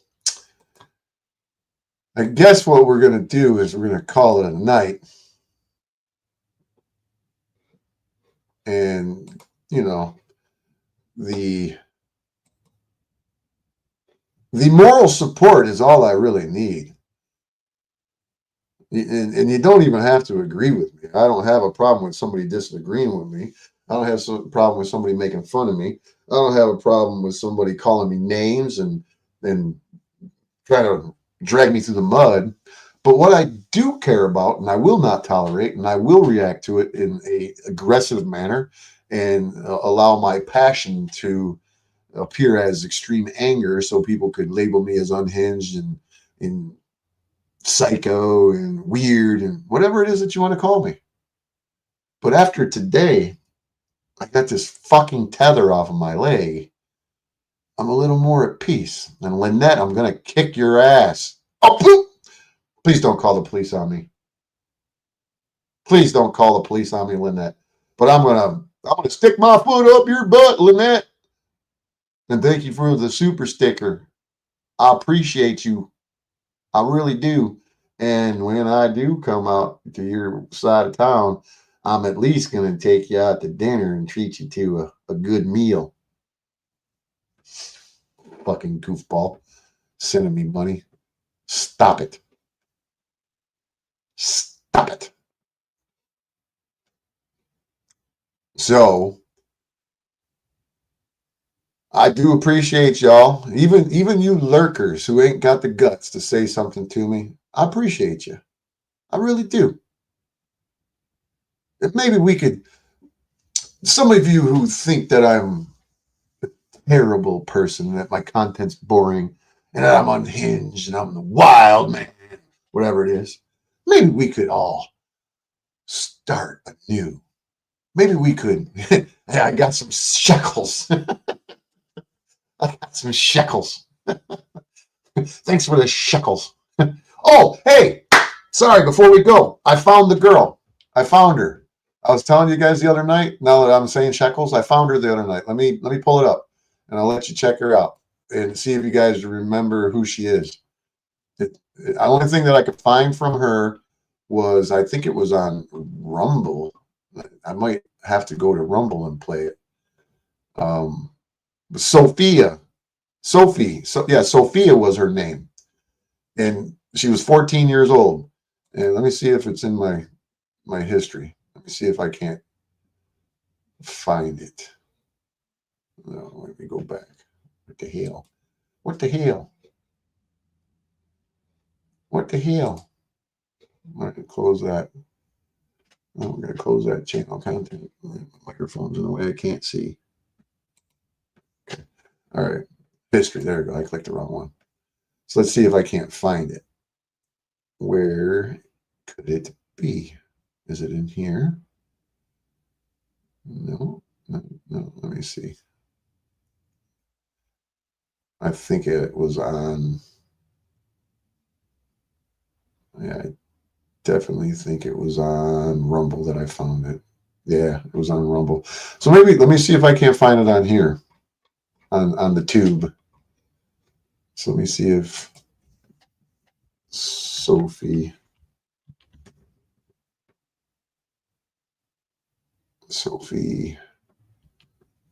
or 14-year-old Sophie. Let me try it that way. 14-year-old Sophie. Do you guys remember Sophie? The 14-year-old Sophie chick that got booted off of YouTube. She had 800,000 subscribers. And when I type in Sophie, there's a singer comes up named Sophie. So it ain't going to be found on here.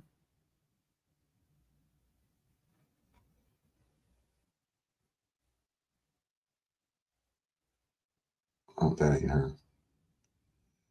Yeah, she's not on YouTube, so it has to be Rumble. I don't think I can pull Rumble up on here. Let's see. Rumble online video platform. Let's go to it. Let me see. I should be able to find out here. Sophie. 14-year-old girl. Sophie. 14-year-old Sophie.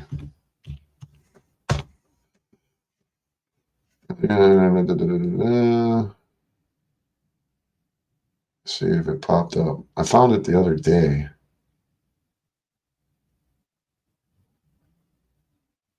And 14-year-old Sophie kicked off YouTube. That's how I found it the other day. Oh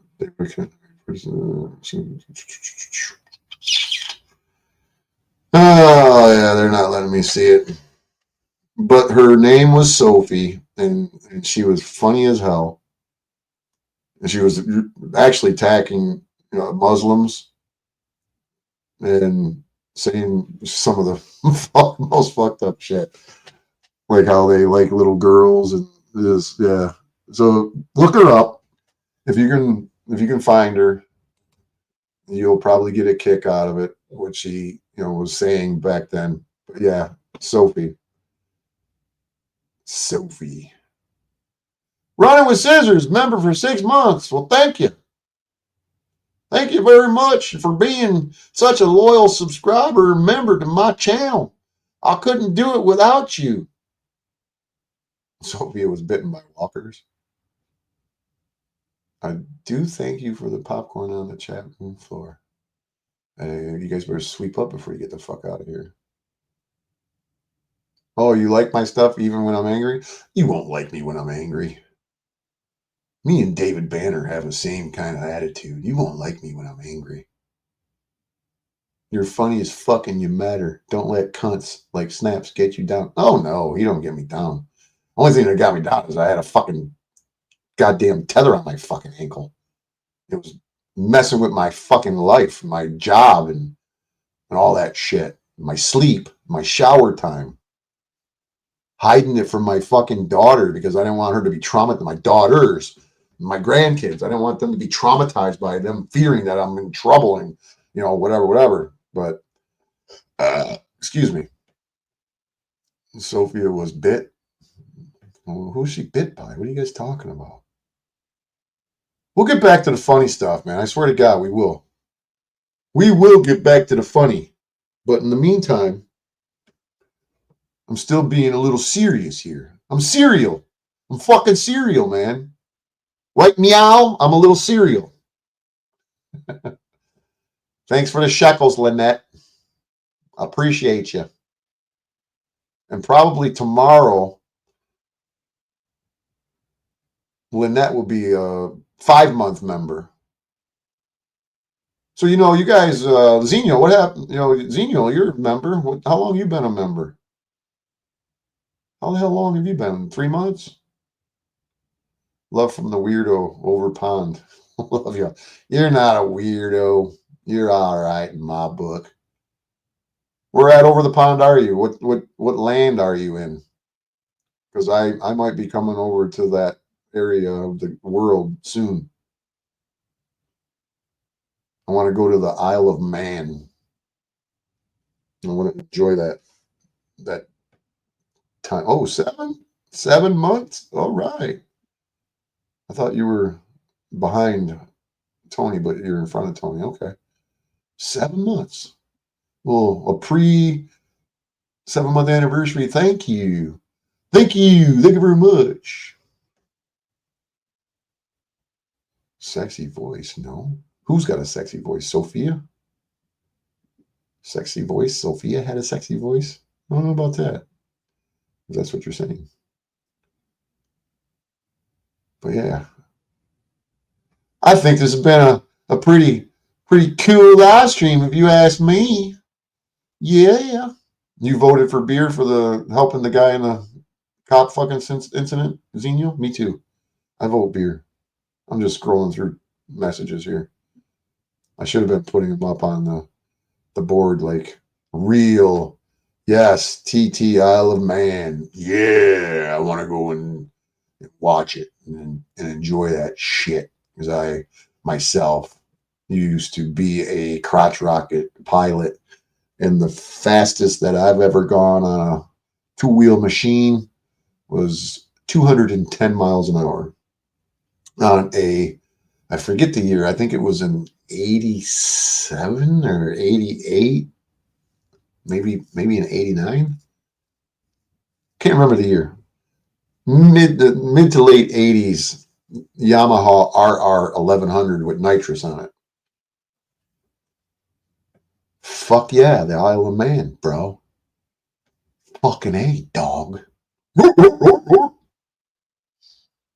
That's where I want to be. Then maybe I'll swing through Amsterdam. And I'm not going to kiss the Blarney Stone if I do go to Ireland. I know what you motherfuckers do to that thing in the middle of the night. Ain't gonna fucking be no trick on my lips. Ain't gonna be no urine from the fucking locals on my lips. Fuck no. You were at the Isle of Man during the TT race? Really? Anybody know what the Isle of Man TT race is other than a couple of us in here? If not, let me show you what the Isle of Man TT race is real quick. Best of Isle of Man TT race.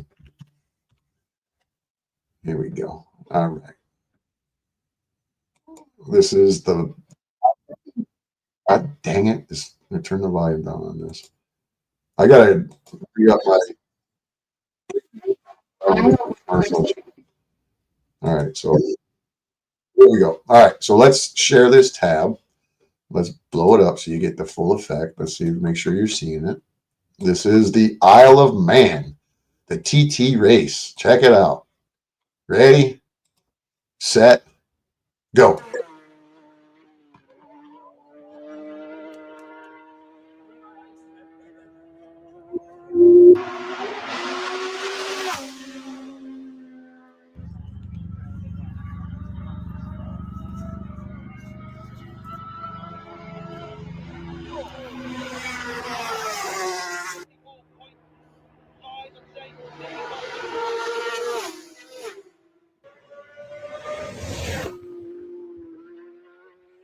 These are some of the craziest mofos on the planet riding these fucking two-wheel crotch rockets, man.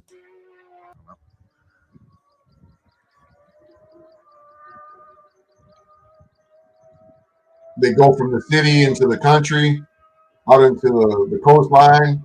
Some of these guys just crashed, wiped out, and went off the cliff and died. Oh, they crashed in the town and fucking the crashes. They shut the entire town down. Look how close these.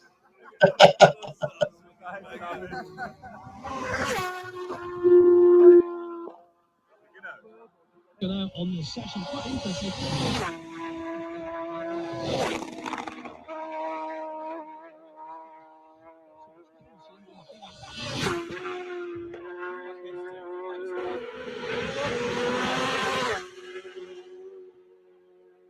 Going through a city, a town like that, man. Could you imagine?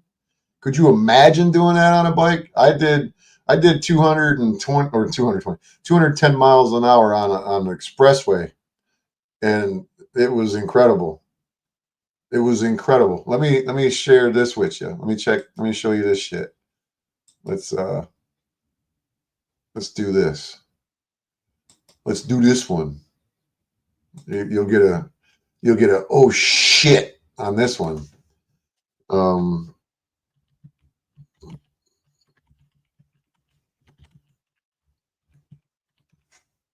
Here we go. All right, there we go. Get this commercial over with. All right, wait, hold on. Here we go. Here it is. Check this out.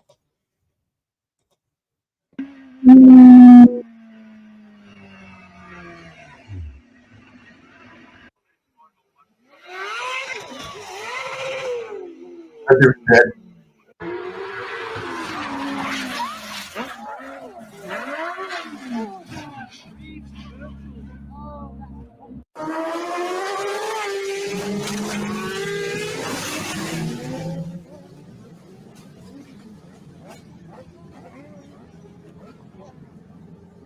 The Evel Knievel outfit. Dude had an Evel Knievel outfit.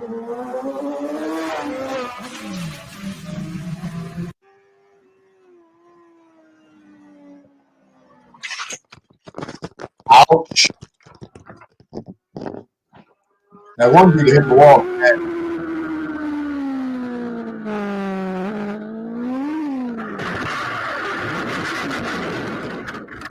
A little too much gas, buddy.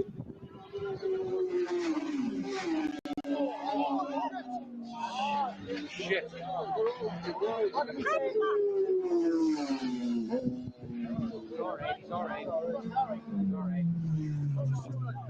You guys are zipping by brick walls.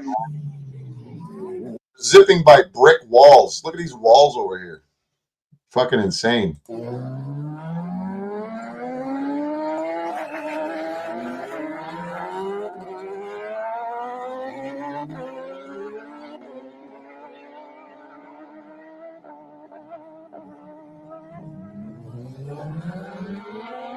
Cummins puts it on the back wheel as he screams down the Balance straight. So too Chris Palmer.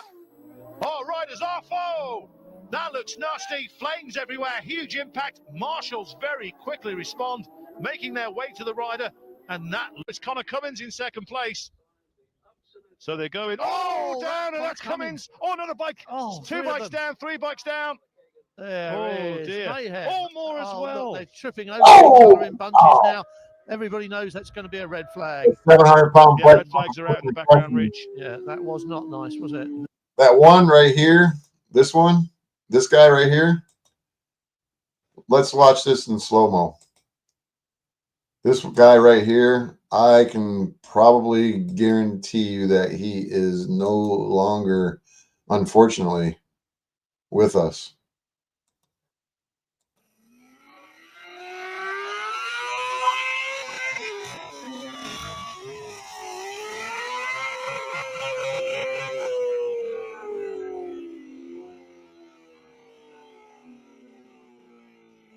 See right here. Terrible. I guarantee you that dude is deceased. Yeah, I know. I'm 57, brother. Well, it's actually the Isle of Man is off of the coast of Scotland and Ireland. It's in the fuck, I forget what the Atlantic Ocean, I believe, or the North, not the North Sea. But yeah, I want to go and check this out, man. There's more videos of this. You guys can go watch them on your own and just watch these guys fly off the fucking cliffs and shit. That dude right there that hit that wall, he was coming in fucking endo. He was riding a wheelie on his front tire. That dude hit that wall doing 100 and something miles an hour, man. But you seen he hit that wall and he hit the ground and he was cooked. His brain was probably mushed inside that helmet. It's sad, but you know, this is the risk that they take. They know it. So nobody can, you can't blame nobody but themselves. If they're, living high on the adrenaline rush, then that's what's going to happen, man. That's fucking nuts. But yeah, crazy ass shit, man. I want to go and watch it. I don't want to see anybody die. But I want to go and watch it. Excuse me. But that one was not that long ago. So I would imagine if I looked it up and seen, typed in how many people die on average at the TT Isle of Man race. Let me type it in. How many riders die each year at Isle of Man TT race? And it'll probably be at least 2. The Isle of Man TT race has a history of fatalities with a total of 269 riders recorded dead since 1907. The average number of deaths per race is approximately 0.92. So based on 156 fatalities during the official practices or races between 07 and 23. In recent years, the event has seen no fatalities in 2025, marking a significant achievement in road safety. I don't know if it's road safety or if it's just better riders, but basically, there can't be 0.92. So at least one rider every year dies at the Isle of Man. So imagine that you're saying, yeah, I'm going to go fucking race. And, if there's 1,000 guys that race, the odds of you dying is pretty good. That 1 out of 1,000, and I'm sure that, there's probably not even 1,000 people 1,000 riders. Well, let me type that in. How many riders each year? How many riders? Let me see. How many riders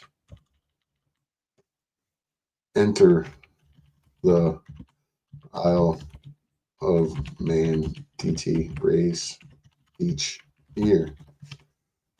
How many ride on each year? Well, the numbers just went through the roof. The statistics are over the fucking top. Each year, 260 riders on average participate in the Isle of Man TT race, with the number of competitors varying by class and year. The race features multiple classes, and the number of riders can fluctuate based on the specific class and the number of entries for that year. So 260 riders on average for the Isle of Man race, and 1 out of 260 will end up dead on average, statistically speaking. That's pretty crazy, man. Definitely wild and risky business. Definitely. Oh, well, I in my younger days, I used to ride around my own crotch rocket. I could share a picture of my old one, but I had the same 900 Ninja, Kawasaki Ninja. It was an 86, I think it was.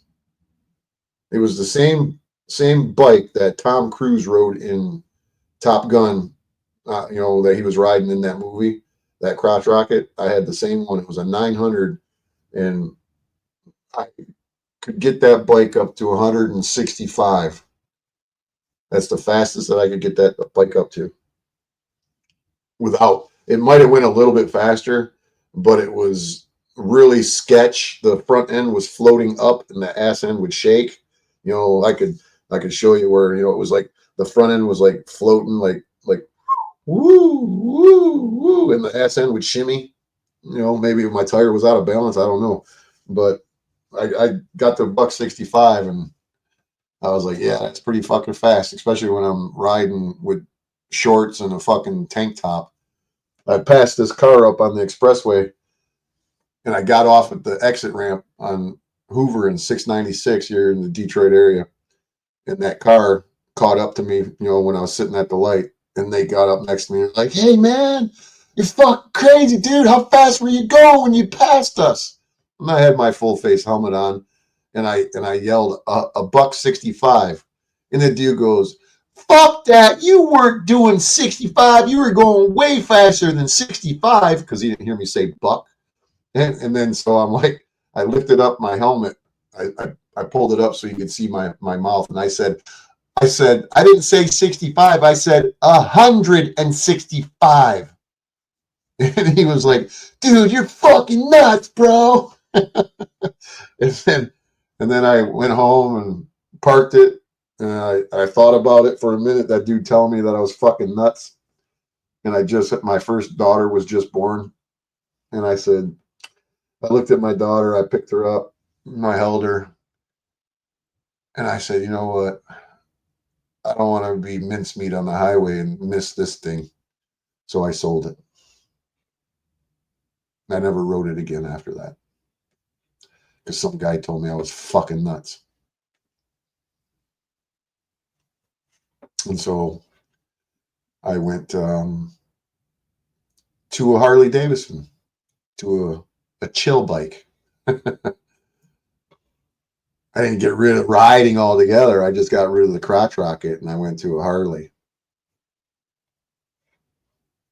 So still got the ride, just wasn't going. I didn't have the need for speed. If you guys know what that is. Days of Thunder with Tom Cruise. I feel the need for speed. Yeah, the 72 CB554 Honda Limited 2 got me had it in 1980, didn't me no favors. You got into a head-on accident. Yeah, that's fucking. Even though that 72 CB550 is going to be pretty fucking fast, them Hondas were fucking pretty nice bikes, man. For the cafe style that they were back then. It was my buddy's dad had a Suzuki 750, like a 77, 78 or something like that. It was that really dark green, that real ugly green. And his mom and dad took off for the fucking weekend. And we had the keys, and I was like, dude, let's ride it. And he's like, okay. It didn't take much to convince him to get on his dad's bike and ride it when he was home. Tom, my buddy Tom, we call him fucking Poop Zibbies. Thomas Dinkleberry. So he took off on it and went up and down the street, whatever. And then he's like, okay, you can ride it. And then I jumped on it and I let the clutch out, and it was a real sensitive clutch, and I wasn't expecting it. It was like I was like riding a Bronco bull. My right or my left hand come off the fucking clutch because it jerked and almost, it kind of like popped a real quick wheelie. And I was like, holy fuck. And I wasn't expecting it. And I literally rode down from the back of the house in the garage where the garage was at. And I was heading towards the street with no hand on the left fucking handlebar, my right hand giving it fucking gas because I didn't have no way to balance myself. So I was giving it fucking juice all the way down the driveway, and the handlebar on the left side, literally, no shit, was at least an inch away from the entire house down the entire driveway. And I'm like, holy fuck, holy shit, oh. And then because I was trying to avoid, my body was leaning, like kind of like trying to stay away from hitting the house, because if I would have been on the bike fully, my shoulder would have been banging the door and the aluminum siding, and it probably would have caught the windowsill, And once I got past that, thank God there was no car coming down the street, because I still wasn't in complete control until I went down the driveway and went up another driveway, and I finally got both hands on the handlebars, and I turned, and I somehow I made it on a left turn onto the sidewalk across the street, and then rode it by the house, and went back down to the driveway into the street. And I was looking back, and my buddy was standing there with the look of fear on his fucking face. And I was like, I waved at him like, later, and I took off, and I went and fucking cruised the neighborhood for like 5 or 10 minutes. Went by my buddy Matt's house. Matt, the dude who just fucking jumped in front of a train last year. I went to his house and parked it in front of his house, and brain farted and didn't even think about it. But I put the kickstand down in the dirt, and then it fell over. I was like, fuck. So then me and Matt pulling that fucking 600-pound bike over when I'm probably 80 fucking pounds soaking wet. And only 1 foot could touch the ground, and that was like hanging half off the bike. You know what I mean? Where my back of my thigh was on the seat, then my foot was barely on the ground because I was just I was only 14 years old. Good times, man. Good times. Yeah. Need for Speed's Top Gun. Oh, okay. Fuck. There's so many Tom Cruise movies. Yeah. Okay. You got me. You got me. Your Cammed Up says that his first bike was a 79 KZ 650. And on my way to school one day at 16 years old, and a drunk pulled out in front of me, and I had to lay it down. I kicked off of it just before it crashed into his van. Oh, fucking memories, eh, bro? I can picture that in my head right now. The 79 KZ 650 was a pretty quick bike for the times, man. And I'd like to have me one of them right now. Or get me a fucking the cafe fucking bikes of fucking shit. I'm drawing a blank right now. My brain's not thinking. Let me see. Give me a minute. Oh, the hell was them fucking? Oh shit. Think of it. Probably too late. But big ass fucking cafe racer in the 80s. It was, the fuck was that bike? It's on the tip of my tongue. It was like a 1600 on a fucking bike, man. It was not a CBR. Fuck was it? I'll think of it in a minute. But badass bikes. We would go race cars on fucking 22nd Street. Go by the city airport. Go on Grand Boulevard and 94 on the service drive, and these bikes were beating, 10-second street cars. What the hell was that? VMAX. Yamaha VMAX. Nice bikes, man. Real low profile. You could dump the clutch and it wouldn't pop a wheelie. The tire would just grip and just zoom, gone, man. Nothing but engine on that bike. If you know what a VMAX is, I'm sure a couple of you in here do. But I'm going to get me a VMAX again one day. Nice bikes, man. Smooth. You know what a VMAX is. Yamaha VMAX. Let me see. Yamaha.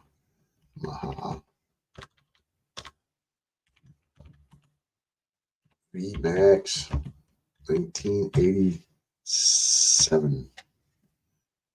Let's see if we can find one. There we go. This is what it looked like. This is what they looked like. Yamaha VMAX. We want to pull it up.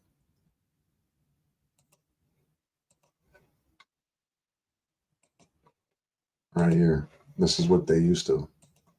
This was one of the baddest ass bikes there was back in the day. Right here. This VMAX right here.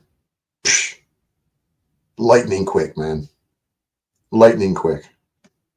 Doesn't look like much, but that is one badass bike right there. 1200. Yamaha VMAX 1200. I think they made a bigger model too, if I'm not, I might be mistaken. Maybe VMAX 1800. There we go. The VMAX 1800. Where's it at? Right here. This was the bike. That one. That bike right there was one badass bike.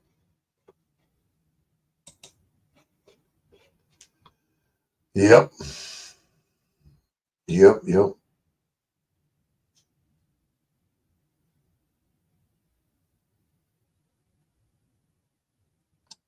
What are you saying here? Goblin. The Supreme Joke just gave Drumpf sweeping wartime authority under the 78 Alien Enemies Act. That means Tren de Agua, now officially labeled an invasion force, can be rounded up and deported to El Salvador. I wonder how many non-El Salvadorians will be caught up in that mix and sitting in those fucking gulags down there. I'm glad I don't look like an El Salvadorian. Oh, you had lots of road rash on that, I would imagine. I would imagine. My dad was a biker and wheelie.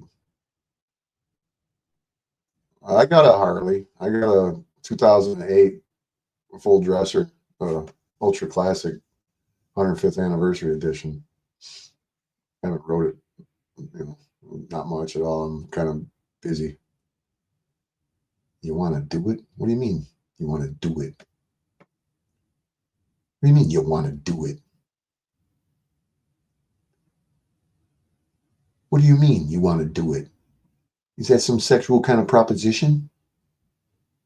Are you trying to sexually proposize me? But yeah, this is a badass bike, man. Look at that thing. This air cleaner right here, sucking up the birds, man. Sucking up the birds.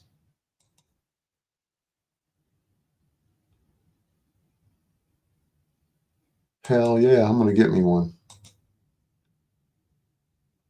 That's a nice bike. Just look at that thing. I like that all blacked out. I like that. Hells yeah, I like that. I'm gonna give me one day. They're making a modern version of that? I ain't seen one. Kind of reminds me of the Harley's V-Rod. I think that's what Harley tried to copy off of VMAX. My buddy's got a V-Rod. I don't know if he sold it. He was trying to sell it for like $5,000 a few years ago. I don't know if he still has it or not. I should ask him. Even that's, I like that red. I like that red. It's all right. But I would prefer the all blacked out version, the Ghost. That one. I prefer this one. This is sweet. A 2018 VMAX? What? 2018 VMAX? I didn't know they still make them. Wow, no shit. Huh. I bet you that's freaking lightning quick. Let me see. What are you saying? 16. I also had two 69 Mustangs. One was a Boss, one was a GT. Your dad sold them both for $1,500 when he went to prison. Now they'd be worth about $100,000. You shouldn't have went to prison, caveman. Yeah, that sucks. That sucks. My sister and brother-in-law had a 67 Mustang that was fucking rotted out because living in Michigan, no salt. And me and my buddy Matt, the dude who jumped in front of a train last year, we went to the store and we were both sitting in the front seat because we were that little, at that time we were like 13. And I remember he had a bag of fucking shit, like a paper bag, and it was on his lap. And I was sitting next to him, and it was a console shifter. And the door wouldn't close all the way. We turned the fucking corner. And Matt fucking slid off the seat out the door and hit the fucking cement. The blacktop. And it was wet and icy. And he was sitting on the cement like he was sitting in the car, still holding the bag of groceries. Bloody ass shit, man. Oh, yeah. I'd like to get me a little scooter just to cruise around the neighborhood on. Something like that. And go get an electric bike. Electric scooter. Why not? So, all right. I've been out here long enough. 2 hours and 43 minutes. It's 10 o'clock. I can go to bed now. Give me that good night's sleep that I was telling y'all that I was going to get. Maybe drool on myself a little bit. And wake up tomorrow and it'll be a brand new day. It'll be a brand new day. So let's give my girl Lynette what she wanted. And here we go. Are y'all ready? Let's do it. Ain't